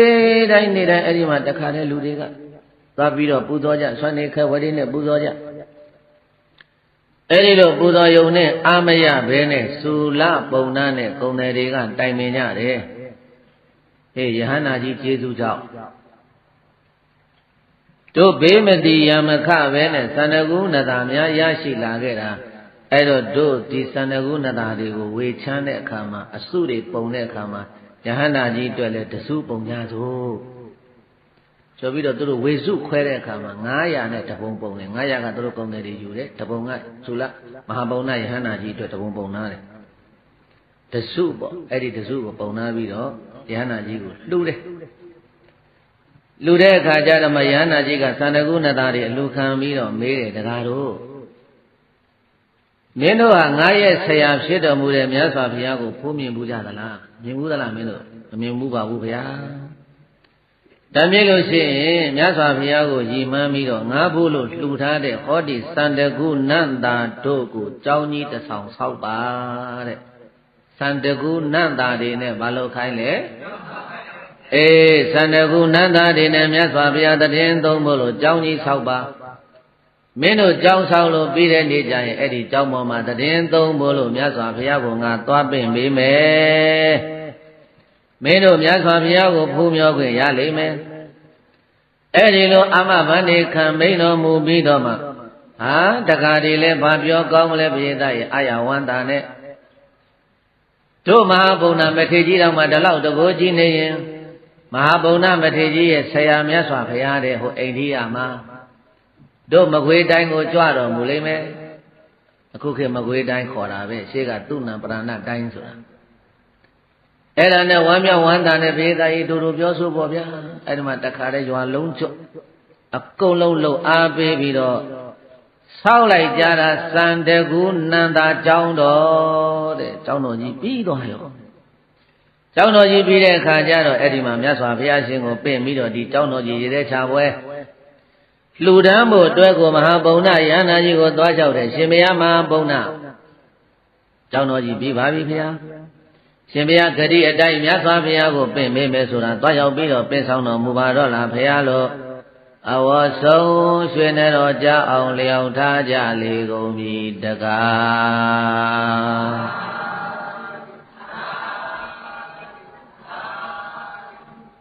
သုလဘုံနာမှုရှိတဲ့ဂုဏ်တွေလျောက်ထားတဲ့တကားဥထရွက်တကားကိုဆောင်ယူပြီးတော့မဟာဗုဒ္ဓယဟန္တာကြီးကပြည့်တတ်ရဲ့တကိုးတော်နဲ့ကောင်းငင်ရန်ခရီးကမြတ်စွာဘုရားတရင်သုံးနေတဲ့တာဝတိပြည်ကိုကြွသွားတယ်ဘယ်ပြည်ကိုကြွသွားတာဝတိပြည်ဇေတဝန်ကျောင်းမှာမြတ်စွာဘုရားတရင်သုံးနေတယ်မြတ်စွာဘုရားထံရောက်တော့မြတ်စွာဘုရားကိုရိုသေစွာလှုပ်ချီမို့ရှိခိုးလို့ဘုန်းတော်ကြည်တော်မူသောမြတ်စွာဘုရားအရှင်ဘုရားအတွက်ရည်မှန်းပြီးတော့သူ့နံပရဏတိုင်းဝါနိစ္စကာမရွာနိနာမသန္တကုနတကျောင်းတော်ရာကြီးကိုဆောက်လုပ်ပြီးပါပြီမြတ်စွာဘုရားရှင်ဘုရားကြွတော်မူပါဘုရားလို့မြတ်စွာဘုရားကိုပင့်လျှောက်တော်ဘုရားရှင်ကိုရောမြတ်ကပင့်လျှောက်ထားတာကိုလက်ခံတော်မူတယ်လက်ခံတော်မူပြီးတော့အနာမခါသားနေတဲ့ညီတော်အာနန္ဒာကိုခေါ်လို့จิตသားအာနန္ဒာကျောင်း၌ထဲမှာရှိတဲ့တန်ဃာတွေ499ပါးဘယ်နှပါလဲမနေ့ပြင်ကနန်းနဲ့ဝါနိစ္စခါမရွာကိုကြွပြီးတော့သန္တကုနတကျောင်းတော်ရာကြီးကိုလူခံဖို့လို့ဝါနိစ္စကာမရွာသူရွာသားတွေစက္ကန့်လူတန်းနဲ့ဆွမ်းကိုခံဖို့လို့ယဟန္တာပေါင်း499ပါးကိုစာရေးတမ်းမဲ့ပေတော်မူမင်းရှင်မတော်မူတန်တဲ့မြတ်စွာဘုရားအမိန့်တော်ရတော့အရှင်အာနန္ဒာကလည်းဘယ်ကိုယ်တော်လိုက်ရမယ်ဘယ်ကိုယ်တော်လိုက်ရမယ်ဘယ်ကိုယ်တော်လိုက်ရမယ်ဆိုပြီးတော့တေးတိုင်းတန်ဃာတွေယဟန္တာကြီးတွေလျှောက်ပြီးတော့ပြောလိုက်တာ499ပါးတဲ့ဘယ်လောက်လဲ499ပါးသောတန်ဃာတော်တွေကိုအကုန်လုံးစီမံတော်မူပြီးတော့စရင်ကောက်ယူတော်မူပြီးတော့စီမံနေတဲ့အချိန်တဲ့တာဝရိန္ဒနတ်ပြည်ကတရားမင်းကြီးရဲ့ပန္တုကပလာများကြောက်ဖြာတင်းလာတယ်ညမင်းကလူပြည်လမ်းကြည့်တယ်ဟာငါထိုင်နေတဲ့ပန္တုကပလာမြတ်ကြောက်ဖြာကြီးတင်းပြီးတော့ပူပြင်းတဲ့ချင်းရကိုပြတယ်လူပြည်မှာဘာတွေများဖြစ်နေပါလိမ့်မလဲလို့လှမ်းကြည့်လိုက်တဲ့အခါကျတော့ဘုရားမှုရှိတဲ့တန်ဃာတော်499ပါးသူနံပရဏတိုက်ဝါနိစ္စခါမရွာအနီးကသန္တကုနတကျောင်းတော်ရာကြီးအလူခံမို့လို့မြတ်စွာဘုရားကြွတော်မူလိမ့်မယ်အဲ့ဒါကိုသိတော့မှဝိသကြုံနတ်သားကိုခေါ်ပြီးတော့ရက်ထပြန်900တဲ့ဒီကနေ့ခေါ်တာတော့ပန်းရထားလို့ခေါ်တယ်ဘုန်းကြီးတို့ဘုရားထိတင်တာပန်းရထားတဲ့ဗာလဲပရိသတ်ရဲ့ရှေ့တုန်းကရထပြန်လို့ခေါ်တယ်ရထကကောင်းကင်မှာပြန်နေတာပြတ်တာဆောင်ကြီးနဲ့ရထ900ရထပြန်900ကြွမှာက499ပါးမြတ်စွာဘုရားတပါးတိတ္တရထပြန်900စီစဉ်လာတာအဲ့ဒါရထပြန်900စီစဉ်လာပြီးတော့ဇေတဝန်ကျောင်းရဲ့မုတ်တကားဝါမှာအရှင်တဲ့တရားမင်းကစီမံပေးထားတာမနဲ့လင်းကိုမြတ်စွာဘုရားနဲ့ယဟန္တာ499ပါးကအဲ့ဒီတရားမင်းကြီးစီမံပေးထားတဲ့ရထပြန်တွင်မှာတပါးလည်းရင်ရထပြန်တစ်ခုတပါးလည်းရထပြန်တစ်ခုတရင်3ပြီးတော့သွားလိုက်တာမြေတိုင်းနောက်ဆုံးရထပြန်မှာတပါးမှမပါဘူးနောက်ဆုံးရထပြန်တစ်ခုဒီတိုင်းဟောင်းလုံးကြီးပါသွားတယ်ကောင်းကင်ယံကနေပြီးယထာပြန်က900တန်ဃာက499ပါးတပါးလိုနေတယ်ဘယ်ယဟန္တာအတွက်မှလည်းမသိပါသွားရောအဲ့ဒီလိုကောင်းကင်ယံကနေပြီးတော့ယထပြန်နေအိန္ဒိယနိုင်ငံကနေပြီးတော့ဘုန်းကြီးတို့မြန်မာနိုင်ငံမကွေးတိုင်းရှင်းတုံးကခေါ်တော့သူနံပရဏတိုင်းအဲ့ဒီကိုရထပြန်နေတခါတည်းရောက်လာတဲ့အခါကျတော့ဝါနိစ္စခါမရွာကိုမရောက်ခင်တဲ့အခုဘုန်းကြီးတို့အထက်ဆက်တော်ရာဘ ရားခြေတော်ရာချမဲ့နေရာသစ္စာဗန္ဒတောင်တဲ့ဘာတောင်နဲ့လေသစ္စာဗန္ဒတောင်ကိုရောက်တဲ့အခါကျတော့ရထဗျံ900ကိုကောင်းကင်မှာမြတ်စွာဘုရားကခဏထားခဲ့ပြီးတော့ဘုရားရှင်တပါးတဲ့တောင်ထိပ်ကိုကြွတော်မူသွားတယ်အဲ့ဒီတောင်ထိပ်မှာဘုရားရှင်ကိုရောမြတ်ခေတ္တခဏသက်ရှင်တော်မူဘုရားဘာလာလှုပ်တာလဲတပါးတဲ့အဲ့ဒီသစ္စာဗန္ဒတောင်ထိပ်ကိုဘာလာလှုပ်တာလဲဆိုရင်ဘေသတ္တေအဲ့ဒီသစ္စာဗန္ဒတောင်ထိပ်ပေါ်မှာယသေကြီးတူရှိတယ်တဲ့သစ္စာဗန္ဒယသေတဲ့ဘာယသေတယ်လဲအဲ့ဒီသစ္စာဗန္ဒယသေဆိုတာဘုန်းကြီးတို့ပြေးသားရေဘယ်ဘဝကလာတာတုံးဆိုတော့မုတ်ဆိုးဘဝကနေယသေဝက်လာတာလူဘဝတဲ့တုန်းကအလွန်ဆိုးပေါ့အဲ့ဒီရွှေဆက်တော်တော်ထဲမှာဟာဒီသစ္စာဗန္ဒမုတ်ဆိုးကြီးဟာတာကောင်လေးသားနေတိုင်းတခါလဲဖောက်တယ်တွေပေးနေတိုင်းအကုသိုလ်လုံးနဲ့အသက်ဝေးပြီးတော့နေတာအဲ့ဒီလိုအကုသိုလ်လုံးနဲ့အသက်ဝေးပြီးတော့နေတဲ့သစ္စာဗန္ဒမုတ်ဆိုးကကျွတ်တန်းဝင်ပြီးတော့ယသိဝိလာတာမဟုတ်လို့သစ္စာဗန္ဒယသိတဲ့အဲ့ဒီသစ္စာဗန္ဒယသိဟာမုတ်ဆိုးဘဝကလာတာမုတ်ဆိုးဘဝကိုမရောက်ခင်တုန်းကဘယ်ဘဝကလာတာတော့ဆိုရင်အခွန်မလန်းနဲ့ပြည့်စုံကြွယ်ဝတဲ့နွားလာဥဒ္ဒပကြီးတဲ့နွားကြီးဖြစ်ခဲ့ဘူးတဲ့တိရစ္ဆာန်ဘဝနွားလာဥဒ္ဒပကြီးဆိုတော့အခွန်ကလည်းကောင်းတယ်ဆိုးကလည်းဆိုးတယ်ပိယသားကြီးအဲ့ဒီဘဝတော့အဲ့တော့တွေ့တဲ့လူတွေလိုက်ပြီးတော့ဝှေ့သားအိမ်နေချမ်းနေဝင်ဖြစ်စီအိမ်နေဆိုခေါင်းနဲ့တိုက်တာနဲ့ပြိုကြတာပဲတခါဥကျော်နဲ့ဝှေ့တင်းသူတော်တောင်းညာနေတာပိုင်ရှင်လုံးတဲ့ပုဂ္ဂိုလ်ကလည်းပဲဘယ်လိုမှမနိုင်တော့ဘူးသူ့ကိုအဲ့ဒါနဲ့ရွာသူရွာသားတွေကသွားပြောတယ်ခမည်းနွားကြီးဟာလယ်တွေဖြစ်စီယာတွေဖြစ်စီအိမ်တွေဖြစ်စီလူတွေလျှောက်ဝှေ့တတ်နေတယ်ကိုနွားကြီးကိုနိုင်အောင်ထဲမနိုင်ပါဘူးဗျာဒီလောက်တောင်ဆိုးတဲ့နွားပိုင်ရှင်အောင်မနိုင်တော့ဘူးဆိုရင်ဝိုင်းတတ်ကြဆိုပြီးတော့ရွာသားတွေတရွာလုံးဆိုပြီးတော့ဟာဓာတ်တွေကလှန်တွေကဒုတ်တွေကခဲတွေကအကုန်လုံးကင်ပြီးတော့ပြေးသားအဲ့ဒီနွားကြီးကိုဝိုင်းထုလိုက်ကြတာအဲ့ဒီနွားလာဥဒ္ဒပကြီးကလွန်နေစာရောက်သေးရောသေသွားပြီးတဲ့အခါကျတော့ဘယ်မှာသွားဖြစ်တုံးလို့ဆိုတော့မကုလတောင်ချေမှာတောလိုက်မုံဆိုးကြီးဖြစ်ရတယ်တဲ့သူ့အသားကိုအဲ့ဒီနွားလာဥဒ္ဒပကြီးရဲ့အသားနွားကြီးတတ်လက်တတ်ပြီးတော့နွားလာဥဒ္ဒပကြီးရဲ့အသားကိုဝေချမ်းစားတော့ကြတယ်တတ်ခဲ့ကြတဲ့လူတွေကတော့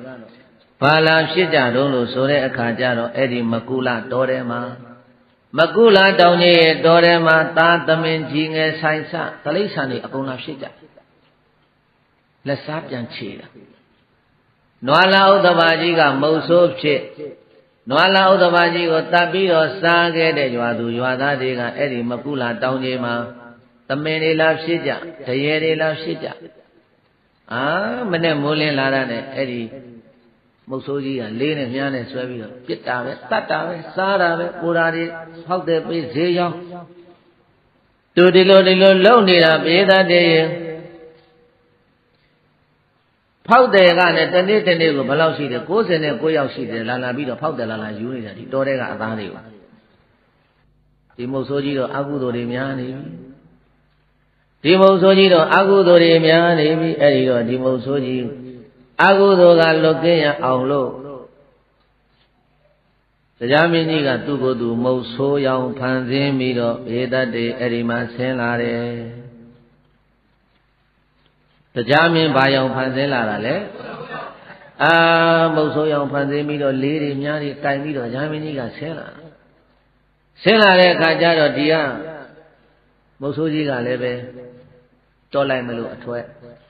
တရားမင်းကဖန်ဆင်းလာတဲ့မုတ်ဆိုးနဲ့လမ်းနဲ့ပက်ပင်းတို့ကြတော့ရွာကမုတ်ဆိုးကမုတ်ဆိုးအစ်စ်ကိုမေးတယ်တခြားဘဝကလာတဲ့မုတ်ဆိုးကိုသင်ဘာလာလောက်တာလဲငါတော့ငါတောင်တွေကိုလာပြီးတော့ငါမှအေနီလို့အမည်ရှိတဲ့သားကောင်လေးတစ်ကောင်ပျောက်သွားတယ်အဲ့ဒါငါအေနီလို့အမည်ရှိတဲ့သားကောင်ကလိုက်ရှာတာရှာရင်နဲ့တင်မုတ်ဆိုးကြီးရဲ့ပိုင်တဲ့တောထဲကိုရောက်သွားတယ်ပျောက်လို့လိုက်ရှာတာအဲ့တော့မုတ်ဆိုးတို့ရဲ့ထုံနှန်းစင်လာအရာနေကျွန်းလာတဲ့တောကောင်ကိုနေခံဖြစ်တဲ့မုတ်ဆိုးတွေကကူရှာပေးရတာထုံးတာရှိတယ် ထုံးသာရှိတဲ့အတွက်ကြောင့်မို့လို့ငါအိမ်ဒီလို့အမိရတဲ့သားကောင်ကိုချပေးသားမှာအဲ့ဒါမင်းတော်ထဲမှာပျောက်သွားတာမင်းမတောင်းဝင်ရှိတယ်လေဘယ်လိုလဲအရှာပေးပါမယ်အေးတကယ်လို့တွေးအောင်ရှာမပေးနိုင်ဘူးဆိုရော်ကြီးပေးရမယ်နော်ပေးပါမယ်အေးရော်ကြီးမပေးနိုင်လို့ရှိရင်ဒီတော်တဲ့ကထွက်ခွာပေးရမယ်အဲ့ဒါမုတ်ဆိုးတို့ရဲ့စည်းကမ်းပဲကောင်းပါပြီလိုက်နာပါတယ်လို့ဆိုပြီးတော့ပေးသားရေအဲ့ဒီမှာတရားမင်းအောင်ဆောင်လာတဲ့မုတ်ဆိုးကြီးကသဘောတူညီချက်တွေရအောင်ယူပြီးတော့ကိုင်ခမည်းလေးနဲ့မြားကသိမကောင်းတော့ဘူးရော့ဟောဒီမှာကျုပ်လေးနဲ့မြားဒါအိမ်ဒီတို့အမိရတဲ့သားကောင်ကိုပြစ်တဲ့လေးမြားခမည်းယူသွားပြီတော့လို့ဆိုပြီးတော့ဘုန်းကြီးတို့ပြည်တာတရားမင်းကတကိုးနဲ့လေးညှို့ကိုတင်ပြီးတော့ပေးလိုက်တာလေးညှို့ကိုတင်ပြီးတော့ပေးလိုက်ပြီးတော့တရားမင်းကဒီကောင်ဘာဆက်လို့မလဲဆိုပြီးတော့ငါရှာခိုင်းတဲ့အိမ်ဒီလို့အမိရတဲ့သားကောင်ကိုရှာမလားမရှာလားဆိုပြီးတော့တရားမင်းကပြေးတိုက်တောင်ဆွယ်လေးတစ်ခုကနေပုံပြီးတော့သူ့ကိုကြည့်နေတယ်တဲ့အဲ့ဒီမုတ်ဆိုးကြီးရဲ့လောက်ရကိုကြည့်နေတာအဲ့ဒါတရားမင်းပုံခဲ့တဲ့တောင်ကိုတရားပုံတောင်တရားဘုံတောင်ဆိုပြီးတော့အခုဘုန်းကြီးတို့ဆွေဆက်တော်မှာရှိပါတယ်တရားဘုံတောင်ဆိုတာတရားမင်းပုံခဲ့တဲ့တောင်အဲ့တော့မုတ်ဆိုးကြီးတရားမင်းတင်ပေးလိုက်တဲ့လေးနဲ့မြားကင်ဆွဲပြီးတော့သားကောင်တွေကိုလိုက်ပြီးတော့ပြစ်ခတ်ရင်းနဲ့အိမ်နီလို့အမိရတဲ့သားကောင်ကိုလိုက်ရှာတာသားကောင်တကောင်တွေ့လဲတွေ့တော့သူ့လေးနဲ့သူ့မြားလို့ထင်ပြီးတော့ပြစ်လိုက်တာဘယေတကြီးလေးညှို့ချလို့မရဘူးတဲ့လေးညှို့ချလို့မရချွေတီကြားပြီးတော့အဲ့ဒီမှာစိတ်ညစ်နေတာငါဒီလောက်အခွန်မလန့်ကောင်းတဲ့သားနဲ့ဒီလေးနဲ့ဒီမြငါဘာဖြစ်လို့ပြစ်လို့မရတာပါလေဆိုပြီးတော့ပြစ်ကြည့်လေမရလေပြစ်ကြည့်လေမရလေချွေတီကြပြီးတော့အဲ့ဒီမှာတခါတော့မုတ်ဆိုးကြီးစိတ်ညစ်နေတာအဲ့တော့မှပုတ်နေတဲ့တရားမင်းအောင်ဆောင်လာတဲ့မုတ်ဆိုးကထွက်လာပြီးတော့မုတ်ဆိုးကြီးတင်လေးနဲ့မြားတဲ့ငါပေးလိုက်တာဘယ်လိုလဲအခုလေးညှို့လေးတောင်မှချလို့မရပါလားမချနိုင်မတင်နိုင်ဖြစ်နေပါသလားအဲ့တော့သင်ဒီဒုက္ခကလွတ်ချင်သလားလွတ်ချင်ပါတယ်အဲ့ဒါဆိုလို့ရှိရင်ငါရဲ့သစ္စာစကားကိုခံယူရလိမ့်မယ်သင်ကဘာမို့လို့သင်ရဲ့သစ္စာစကားကိုခံယူရမှာလဲငါတရားမင်းပဲတဲ့ဆိုပြီးတော့အဲ့ဒီမှာကိုထင်ရှားပြတော့မှမုတ်ဆိုးကြီးကသစ္စာဘာနာမုတ်ဆိုးကြီးကနည်းနည်းကြောက်သွားတယ်ဘိယေသားရဲ့တရားမင်းကိုယ်တိုင်ဆင်းလာတာဆိုတော့အဲ့ဒါနဲ့ gain ဘာသစ္စာတကားခံယူရမှာလဲပြောအေးသစ္စာတကားခံယူရမှာကတော့ဒီနေ့ကစပြီးတော့တောလိုက်တဲ့အခါမှာအထီးတရဝါတွေကိုကြီးပြစ်ပါမယ်လို့သစ္စာဆိုပြီးပထမတရက်တောလိုက်ထွက်ပါအေးနောက်တရက်ကြလို့ရှိရင်အမတရဝါတွေကြီးပဲပြစ်ပါမယ်လို့သစ္စာဆိုပြီးတော့တောလိုက်ထွက်ပါသစ္စာဆိုထားရဲ့သားနဲ့အထီးတရဝါတွေကြီးပဲပြစ်ပါမယ်လို့သစ္စာဆိုရဲ့သားနဲ့အမတရဝါတွေကိုပြစ်မိရင်သင်သစ္စာပြတ်သွားပြီဘယ်လိုလဲသင်သစ္စာဆိုနိုင်မလားလို့တရားမင်းကြီးကမေးတဲ့အခါကျတော့မှမုတ်ဆိုးကြီးကကောင်းပြီသင်တရားမင်းကြီးဆိုခိုင်းတဲ့သစ္စာစကားအတိုင်းဆိုပြီးတော့ငါတောလိုက်မယ်အဲ့ဒီလိုတရားမင်းကြီးကသစ္စာတရားနဲ့သစ္စာစကားနဲ့မုတ်ဆိုးကြီးအကုသိုလ်အလုပ်တွေကိုမလုပ်ဖြစ်အောင်နှောင်ဖွဲ့တုတ်ချီထားတာမို့လို့အဲ့ဒီမုတ်ဆိုးကြီးရဲ့နာမည်ကိုသစ္စာဗန္ဓတဲ့။ပါတယ်လေပရိသတ်ရဲ့သစ္စာဆိုတာကသစ္စာဗန္ဓဆိုတာနှောင်ဖွဲ့ထားတာတုတ်နှောင်ထားတာခြီပြီးတုတ်ပြီးပဲ။ကဲကောင်းပြီအဲ့ဒါဆိုလို့ရှိရင်တရားမင်းကြီးကဟောလေးနဲ့မြာယူထားလိုက်ငါတာဝရိဏနတ်ပြည်ပြန်ပြီဆိုပြီးတော့ပရိသတ်ရဲ့တရားမင်းကြီးတာဝရိဏနတ်ပြည်ပြန်သွားပါတယ်နောက်တနေ့မနေ့မုံဆိုးတော်လိုက်ထွက်တယ်တဲ့မထွက်ခင်တည်းကသူကသစ္စာဆိုသွားတယ်ဒီနေ့ငါအထီးတယ်ကြီးပဲပြစ်မယ်အမားတွေကိုမပြစ်ပါဘူးသစ္စာဆိုပြီးထွက်သွားတယ်ထွက်လဲထွက်သွားပြီးအထီးတွေကြီးပြစ်မယ်နေကြမှာအမားကောင်တွေကြီးတွေ့တယ်ဆိုတော့မပြစ်လိုက်ရဘူးတဲ့အဲ့ဒီနေ့ဘသူကလှုပ်ထားတာတော့ဆိုတရားမင်းကလှုပ်ထားခဲ့တာ အဲ့ဒီနေ့တနေ့လုံးဘာသားကောင်းမှမရဘူးညနေကျတော့တတ်လို့ပဲစားလိုက်ရတယ်ဘာကောင်းမှမရတော့ဟိုနေမနေ့ပြင်ကကြားလို့ရှိရင်တစ္ဆာတစ်မျိုးပြောင်းဆိုမယ်အထီးတကြီးပြတ်ပါမယ်ဆိုတော့လေအမတကြီးတွေ့တယ်အမတကြီးပြတ်မယ်ဆိုတဲ့နေ့ကျအထီးတကြီးတွေ့တယ်ဆိုတော့အဲ့ဒီလိုနဲ့ပရိသတ်ရဲ့အဲ့ဒီမုတ်ဆိုးကြီးတောထဲမှာလေပထမနေ့လည်းပဲမရဘူးဒုတိယနေ့လည်းမရဘူးတတိယနေ့လည်းမရဘူးအဲ့ဒီလိုနဲ့နောက်ဆုံးတော့သစ္စာဘာနာမုတ်ဆိုးကြီးဟာစိတ်ပြက်လက်ပြက်နဲ့လေးတွေမြားတွေကိုတောင်ပေါ်ကနေတောင်အောက်ကိုပြစ်ချပြီးတော့တောင်ပေါ်မှာရသေးဝစ်ပြီးတော့နေလိုက်တယ်တဲ့အဲ့ဒီသစ္စာဗန္ဒရသေးကိုမြတ်စွာဘုရားရှင်ကိုတော်မြတ်ကတရားဟောတော်မူမလို့တောင်ထိပ်ကိုခဏဆင်းတာရထပြန်900ကအဲ့ဒီတောင်ပေါ်ကကောင်းငင်ပေါ်မှာတခါတည်းတန်းစီပြီးတော့နေတာမြတ်စွာဘုရားရှင်ကိုရောမြတ်ကြွတော်မူလာတော်ကိုမြင်လဲပြီးတော့သစ္စာဗန္ဒယသိရဘုရားကိုယုသေးစွာလက်ကိုချီမိုးရှိခိုးလို့မြတ်စွာဘုရားထံတော်နာမှာထိုင်နေတာဘုရားရှင်ကိုရောမြတ်ကအဲ့ဒီသစ္စာဗန္ဒယသိကိုစတုသစ္စာကထာ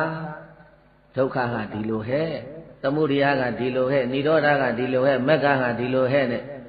ဘုရားရှင်ကိုရောမြတ်ကသစ္စာ၄ပါးတရားတွေကိုဟောတော်မူလိုက်တာဒေသနာဝတ္တနေဘုရားရှင်ကိုရောမြတ်ဟောတော်မူအပ်တဲ့ဒေသနာတော်ဆုံးမှာသောထိုသစ္စာဗန္ဒယသိကြီးသည်အရဟတံကိလေသာအသောခွာလျောကုန်ခန့်တဲ့ယဟန္တာဖြစ်သောပါပုနီကောင်းစွာမဲ့သွေဆိုင်ရောက်တော်မူခဲ့ပါပေသတည်း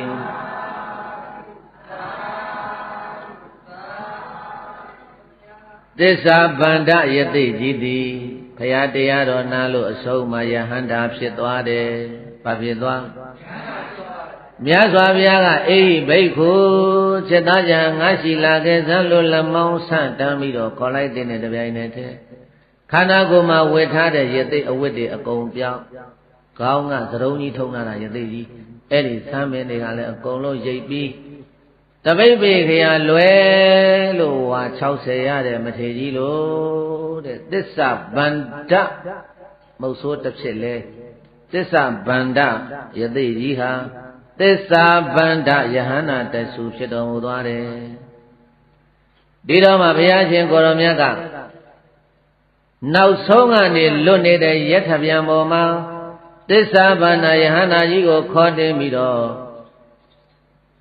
ဝါနိစ္စကာမရွာသို့ကြွတော်မူသွားပြီတဲ့ယထပြန်900လုံးမှာအကုန်လုံးယဟန္တာတွေဒီပဲနောက်ဆုံးတစ်ခုလွတ်လာတာကဒီသစ္စာဗန္ဒယဟန္တာကြီးကိုပြင့်မှာမို့လို့ခေါ်မှာမို့လို့အဲ့ဒါနဲ့ဝါနိစ္စကာမရွာကိုရောက်ရွာသူရွာသားတွေကလည်းဝမ်းမြောက်ဝမ်းသာစွာနဲ့ဘုရားမူရှိတဲ့သံဃာတော်တွေကိုစောဆက်ကလူပြီးတော့သန္တကုဏတာကျောင်းတော်ရာသို့ပြင့်ဆောင်ပါတယ်သန္တကုဏတာကျောင်းတော်ရာကိုရောက်တော်မူတော့မြတ်စွာဘုရားရှင်ကိုရောမြတ်သည်အဲ့ဒီသန္တကုဏတာကျောင်းတော်ရာမှာ9ရက်တိုင်သတင်းသုံးပါတယ်အဲ့ဘုန်းကြီးတို့မြတ်စွာဘုရားဟာမြမပြည်ကိုကြွလာတဲ့သမိုင်းထောက်ထားတွေအများကြီးရှိတယ်အဲ့ဒါ9ရက်တိုင်သတင်းသုံးပြီးတော့အဲ့ဒီမှာနေရောညာရောနေပွဲညာပွဲတရားပွဲတွေကိုဟောဖို့ညွန်ပြဆိုဆုံးမှလိုက်တာပိသတ်တေ74,000လီတဲ့တရက်ကိုတရားဟောရင်74,000အဲ့ဒီလို74,000လီ74,000ဆိုတော့9,800,000နဲ့8,000နဲ့ကြွားသူကြွားသားတွေဝါနိစ္စကာမရွာသူရွာသားတွေကျွတ်တန်းဝင်ကြတယ်အဲ့တော့ဘုန်းကြီးတို့မြန်မာပြည်သားအဥဒုယဟန္တာကြီး2ပါးကတပါးကမဟာပုံဏတပါးကဘယ်သူလဲတပါးကသစ္စာဗန္ဒတပါးကဘယ်သူလဲအဲ့ဒါယဟန္တာကြီး2ပါးကအထင်ရှားပဲဘုန်းကြီးတို့မြန်မာနိုင်ငံမှာအဥဆုံးမြန်မာနိုင်ငံသားတွေတို့အရင်ယဟန္တာဖြစ်တာတပါးမှမရှိဘူးမြန်မာနိုင်ငံကအဲ့ဒါ9,800,000ကုန်သောရွာသူရွာသားတွေလည်းသစ္စာတရားတွေသိလို့ကြွတန်းဝင်လို့ပြီးတဲ့အခါကျတော့ဘုရားရှင်ကိုရောမြတ်က9ရက်ပြည့်သွားပြီ9ရက်ပြည့်သွားတဲ့အခါကျတော့မြတ်စွာဘုရားကိုလာပင့်ဆောင်ပေးတဲ့မဟာပုံဏယဟန္တာကြီးကိုခေါ်လို့ခြေသားမဟာပုံဏ မင်းဟောဒီငါဘုရားရှင်ကိုရောမြတ်တည်သုံးသွားတဲ့စန္ဒကုဏတာကျောင်းတော်ရာကြီးမှာမင်းတောင်းထိုင်ပြီးတော့သာသနာပြုလုပ်ငန်းတွေကိုဆောင်ရွက်ပါလို့မြတ်စွာဘုရားကမဟာပုံနာဗျာနာကြီးကိုစန္ဒကုဏတာကျောင်းတော်ရာကြီးကိုလွှဲပေးတော်မူပါတယ်အေးဘုန်းကြီးတို့အဲ့ဒီမြတ်စွာဘုရားမြန်မာပြည်ရောက်လာပြီးတော့9ရက်တိုင်တိုင်တည်သုံးသွားတဲ့စန္ဒကုဏတာကျောင်းတော်ရာဆိုတာအခုမကွေးတိုင်းပွင့်ဖြူမြို့နယ်လေခိုင်းမြို့မှာရှိနေတာကျောင်းတော်ကြီးကတော့မရှိတော့ပါဘူးမိခသွားလို့အဲ့ဒီကျောင်းတော်ကြီးနေရာမှာစေတီကြီးတည်ထားတာစန္ဒကုဏတာကျောင်းတော်ရာဆိုတာအဲ့ဒါပဲပြည်သားကြီးဟိုဝါဆိုလာကြတော့ငါးတွေလာပြီးတော့အဲ့ဒီမှာတခါတည်းငါးသာသွားကြွေးကြတယ်ဆိုတာအဲ့ဒီငါးတွေကတော့ဘုန်းကြီးတို့သမိုင်းအရာကတော့အဲ့ဒီစန္ဒကုဏတာကျောင်းတော်ရာကြီးစန္ဒကုဏတာတောကြီးထဲမှာစောင့်နေတဲ့ဆိုလာပုံနာနဲ့ကုံတယ်တွေကိုပင်လယ်ထဲမှာတတ်တဲ့ဘလူးတွေအဲ့ဒီဘလူးတွေကငါဖြစ်တယ်လို့အဲ့ဒီလိုတော့ဆိုရှိပါတယ်ကဲထားလိုက်ပါတော့အဲ့တော့ဘုန်းကြီးတို့ဒေသနာတော်ရှိတာပဲပြောလိုက်ကြသို့အဲ့တော့အခုဘုန်းကြီးတို့မြတ်စွာဘုရားရှင်ကိုရောမြတ်တည်သုံးသွားတဲ့စန္ဒကုဏတာကျောင်းတော်ရာဆိုတာ9ရက်တိုင်တိုင်ဘုရားရှင်ကိုရောမြတ်တည်သုံးသွားတဲ့နေရာဒါကြောင့်ဗုဒ္ဓဂယာဆိုတာဗုဒ္ဓရဲ့တည်သုံးခဲ့တဲ့နေရာမြေမြမဟာဘုန်းကြီးတို့မြန်မာနိုင်ငံမှာလည်းဗုဒ္ဓဂယာဆိုတာရှိတယ်ဘုရားတည်သုံးသွားတဲ့နေရာအခုဘုန်းကြီးတို့အိန္ဒိယသွားတဲ့ဗုဒ္ဓဂယာဆိုတော့ဘုရားတည်သုံးသွားတဲ့သာဝတိဖူးရတယ်ရာဇဂိုဖူးရတယ်ဘုရားတည်သုံးတဲ့ဗောဓိပင်ကြီးဖူးရတယ်ဗုဒ္ဓဂယာသွားတယ်ဆိုတာဒါပဲ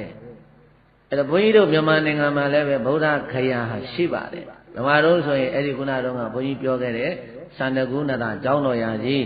အဲ့ဒါမကွေးတိုင်းပွင့်ဖြူမြို့နယ်လေခိုင်းမြို့မှာအဲ့ဒီစန္ဒကုဏတာကျောင်းတော်ရာဆိုတာအခုတော့ကျောင်းတော်ရာစေတီဆိုပြီးတော့စေတီကြီးလုံးတော်ပြည့်ရွှေသင်္ကန်းကြီးကတ်ထားတာဖူးခဲ့ရပါတယ်အဲ့တော့ဘုန်းကြီးတို့အဲ့ဒီစန္ဒကုဏတာကျောင်းတော်ရာကြီးကိုမဟာပုံနာမထေရကြီးလက်ထဲကိုအပ်ပြီးတဲ့အခါကျတော့ဘုရားရှင်ကိုရောမြတ်သည်ဝါနိစ္စကာမရွာမှာအပြန်နမထာမြစ်တဲ့ဗာမြစ်တယ်လေရှေ့ကခေါ်တော့နမထာမြစ်တဲ့ကနေတော်မန်းချောင်းတဲ့မန်းရွှေဆက်တော်ဆိုတာအဲ့ဒါပဲပြည်သားကြီးမန်းချောင်းဘေးမှာရှိလို့မန်းရွှေဆက်တော်လို့ခေါ်တာမြတ်စွာဘုရားရဲ့စက်ဖွားမြတ်စွာဘုရားရဲ့ရွှေဖွားတော်ဒီချထားခဲ့တဲ့အရာမလို့မန်းဆက်တော်မန်းချောင်းဘေးမှာရှိလို့အခုတော့မန်းချောင်းခေါ်တာရှေ့ခေတ်ကနမထာမြစ်တဲ့အဲ့ဒီနံပါရာမြေကမ်းကိုဘုရားရှင်ကိုရောမြတ်ရောက်တော်မူတဲ့အခါကျတော့နံပါရာနဂါမင်းကြီးကနံပါရာမြေထဲကနေထွက်လို့ဟဲ့မြတ်စွာဘုရားကြွလာတယ်ပူကြစို့ဆိုပြီးတော့မြတ်စွာဘုရားထွက်ဘူးလားမြတ်စွာဘုရားထွက်ပြီးတော့ဘုန်းတော်ကြည်တော်မူသောမြတ်စွာဘုရားမြမပြည်ရောက်တုံးကြုံတော့တပည့်တော်တို့နဂါပြည်ကိုလည်းပဲရှင်ဘုရားကြွတော်မူပါအောင်ဘုရားလို့ဆိုပြီးတော့မြတ်စွာဘုရားကိုနံပါရာနဂါမင်းကြီးကပင့်သွားတာတဲ့ဘုရားနဂါပြည်ကြွသွားတယ်နဂါပြည်မှာနဂါတွေကိုတရားဟောလို့ပြီးတဲ့အခါကျတော့နံပါရာမြစ်ကမ်းကိုပြန်ရောက်လာနဂါပြည်ကနေပြီးတော့နံပါရာမြစ်စောက်နဂါမင်းကြီးက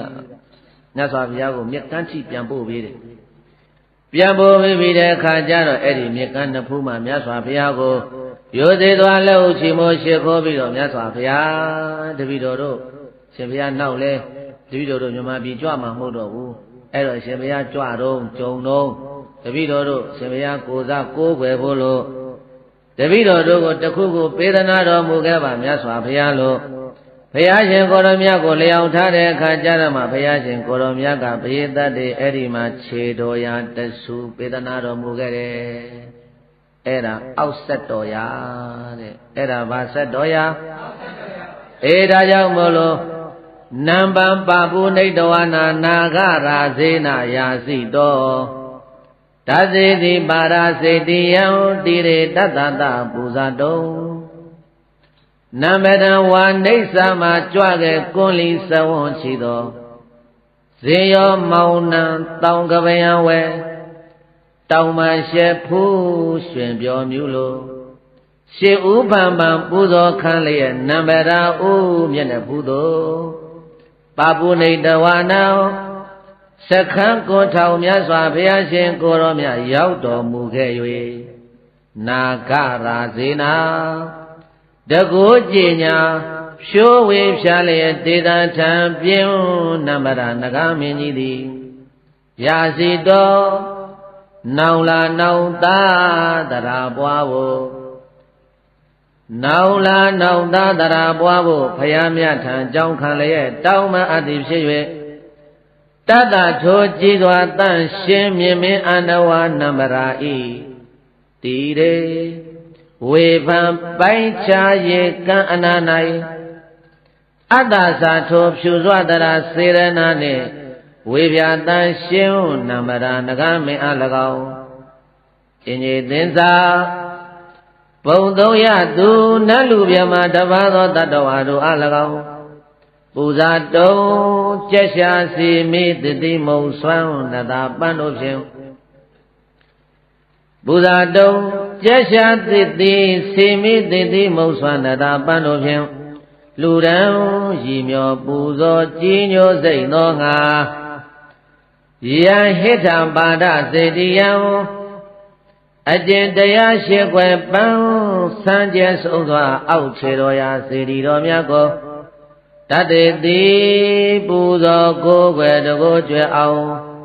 မိုးလေလာဝွန်ဒီထုံးမကလင်းလင်းပါလျက်နင်းပြချာချမ်းတော်မူခဲ့လေပြီတံခိထံပါဒစေတိယံထိုတရားရှိခွဲပန်းစံကျဲဆုံးစွာအောက်ခြေတော်ရာစေတီမြတ်ကိုအာယုံနာနှပြငါခန္ဓာကိုသူငါမဲခေါ်ဘုရားတပည့်တော်သည်မယံယုံနာနှပြငါခန္ဓာကိုသူငါမဲခေါ်ဘုရားတပည့်တော်တို့သည်နမေနမမိဂုံတော်ထုံမွန်းပုံတော်မှန်၍ချီမွန်းတော်ဘနာတရာယုကျိုးလက်ဆုံးမိုးကရှေခိုးဥညွတ်ကြပါကုန်၏မြတ်စွာဘုရားမြတ်စွာဘုရား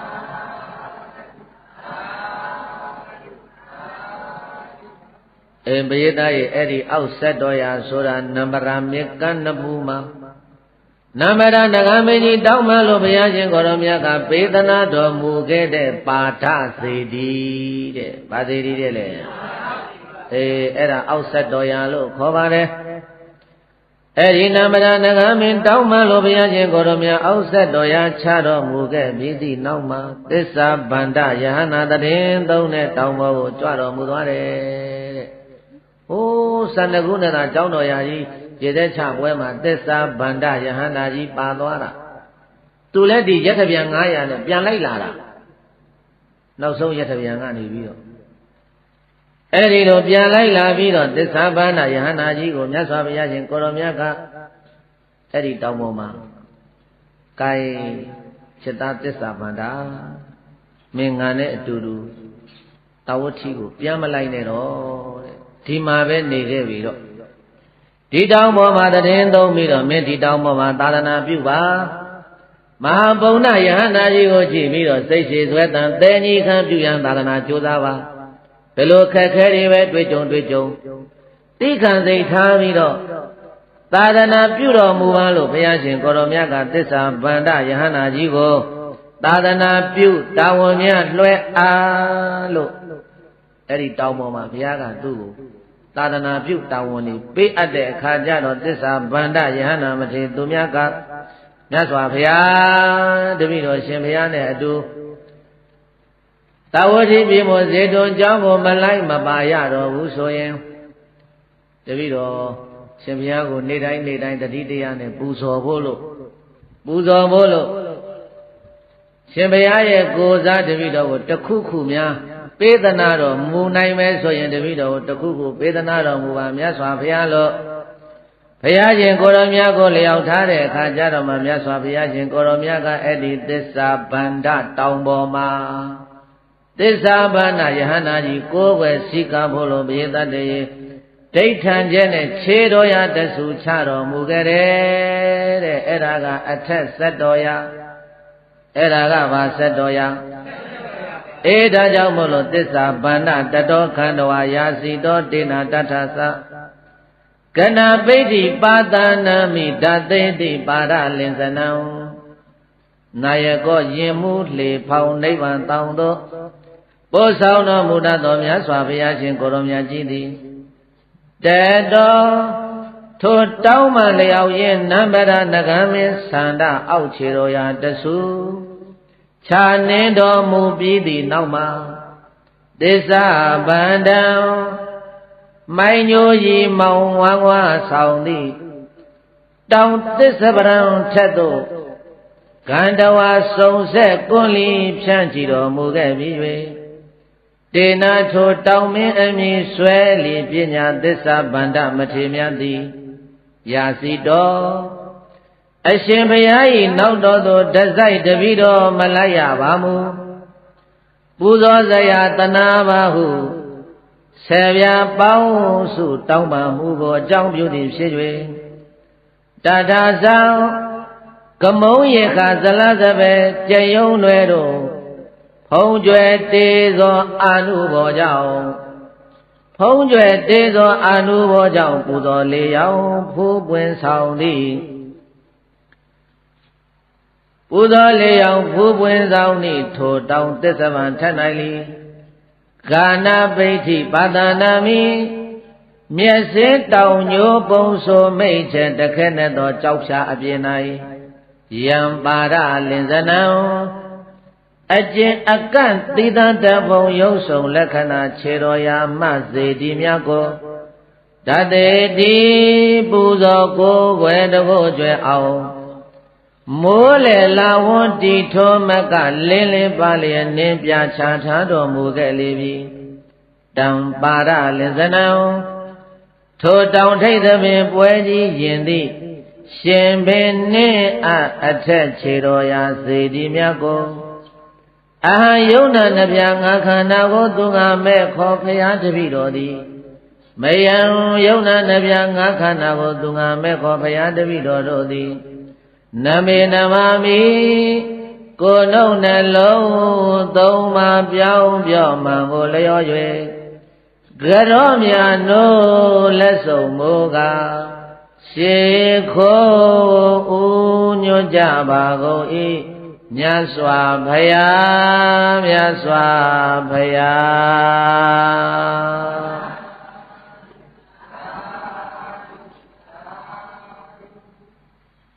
အဲ့ဒါဘုန်းကြီးတို့တရားနာပိဋကပေါင်းတော်ကောင်းတို့ဘုန်းကြီးတို့မြန်မာနိုင်ငံမှာမြတ်စွာဘုရားတတ်တော်ထင်ရှားရှိစဉ်ကာလကကိုတော်တိုင်ကြွပြီးတော့ကိုယ်ွယ်ဖို့လို့တည်ထားဖို့လို့ချထားခဲ့တဲ့ပါဒဆက်တော်ရာနှစ်ဆူတဲ့အဲ့ဒါမြန်မာပြည်သူပြည်သားတွေကံကောင်းတာပဲဟုတ်လားဘုရားရဲ့ဘုန်းကြီးတို့ရောက်သွားတော့အထက်ဆက်တော်ရာကြီးကစေတီကြီးနဲ့အုပ်ထားပါတယ်ထက်ဆက်တော်ရာဟာစေတီကြီးနဲ့အုပ်ထားတော့ဘုန်းကြီးကမေးတယ်ဘာဖြစ်လို့စေတီကြီးနဲ့အုပ်ထားသလဲအောက်ဆက်တော်ရာကတော့ဒီတိုင်းမြင်ရတယ်ထက်ဆက်တော်ရာကစေတီကြီးနဲ့အုပ်ပြီးစေတီကြီးတည်ပလိုက်တယ်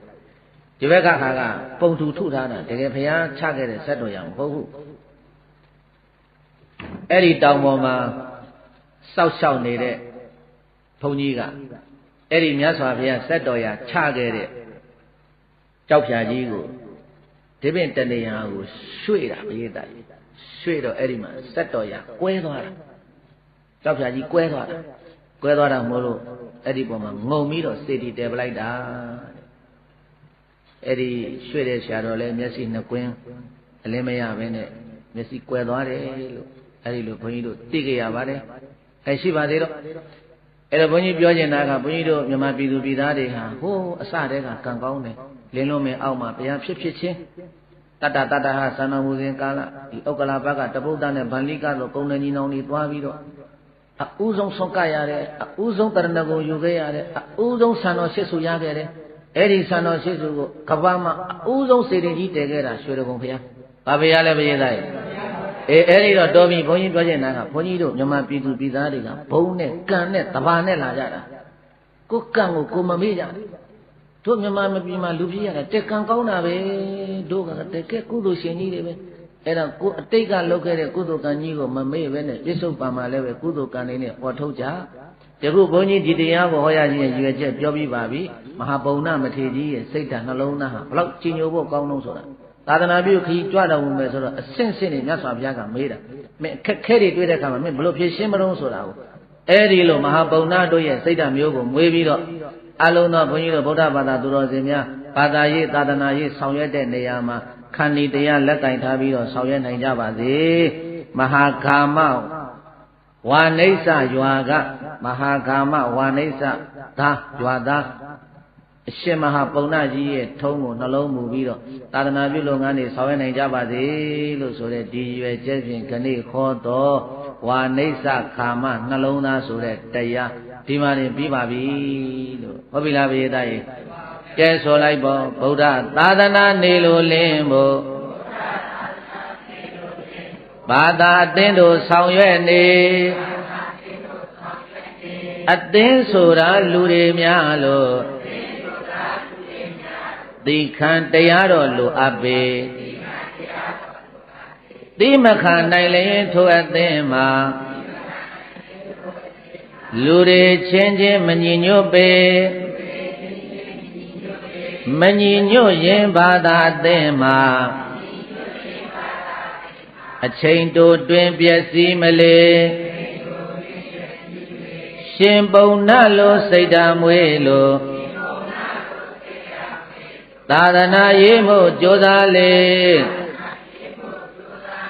ခန္တီတရားလက်ကင်ထားကျင့်သွားနိုင်ပါစေအဲ့ဒါကြောင့်ဝါနိစ္စကာမနှလုံးလှထွန်းပရောင်ဝါတည်တတ်နိုင်ပေတာဗုဒ္ဓသာသနာနေလို့လင်းဖို့ဘာသာအသင်းတို့ဆောင်ရွက်နေအသင်းဆိုတာလူတွေများလို့သိခံတရားတော်လူအပ်ပေတိမခံနိုင်လျင်ထိုအသင်းမှာလူတွေချင်းချင်းမညီညွတ်ပေမညီညွတ်ရင်ထိုအသင်းမှာအချိန်တိုတွင်ပျက်စီးမလေရှင်ပုံနာလိုစိတ်ဓာတ်မွေးလိုသာသနာရေးမှုကြိုးစားလေခန္တီတရားလက်ကင်ထားကျင့်သွားနိုင်ပါစေအဲ့ဒါကြောင့်ဝါနိစ္စကာမနှလုံးလှထွန်းပရောင်ဝါတည်တတ်နိုင်ပေတာသေတိတော်မေအယံဓမ္မောဗုဒ္ဓေနာခိစ္ဆပါတိတောဒေနာသဗေဒုက္ခယံတုဇနာအိဋ္ဌသမင်္ဂိနောဗုဒ္ဓေနာအရဟတသုတယံဘူကိုင်းတုနိုင်မမြင်ဂေါရမဘုရားရှင်သည်အာယတပါတိတောထံကရိုင်းဘယပြပြသာသာထိကရုပ်ဆိုရဟောကြားအပ်သောအယံဓမ္မောမဟာပုံနာထေရအပါဒံလို့ခေါ်ဆိုအပ်သောဝါနိစ္စကာမနှလုံးလှလို့အမည်ပေးထားသော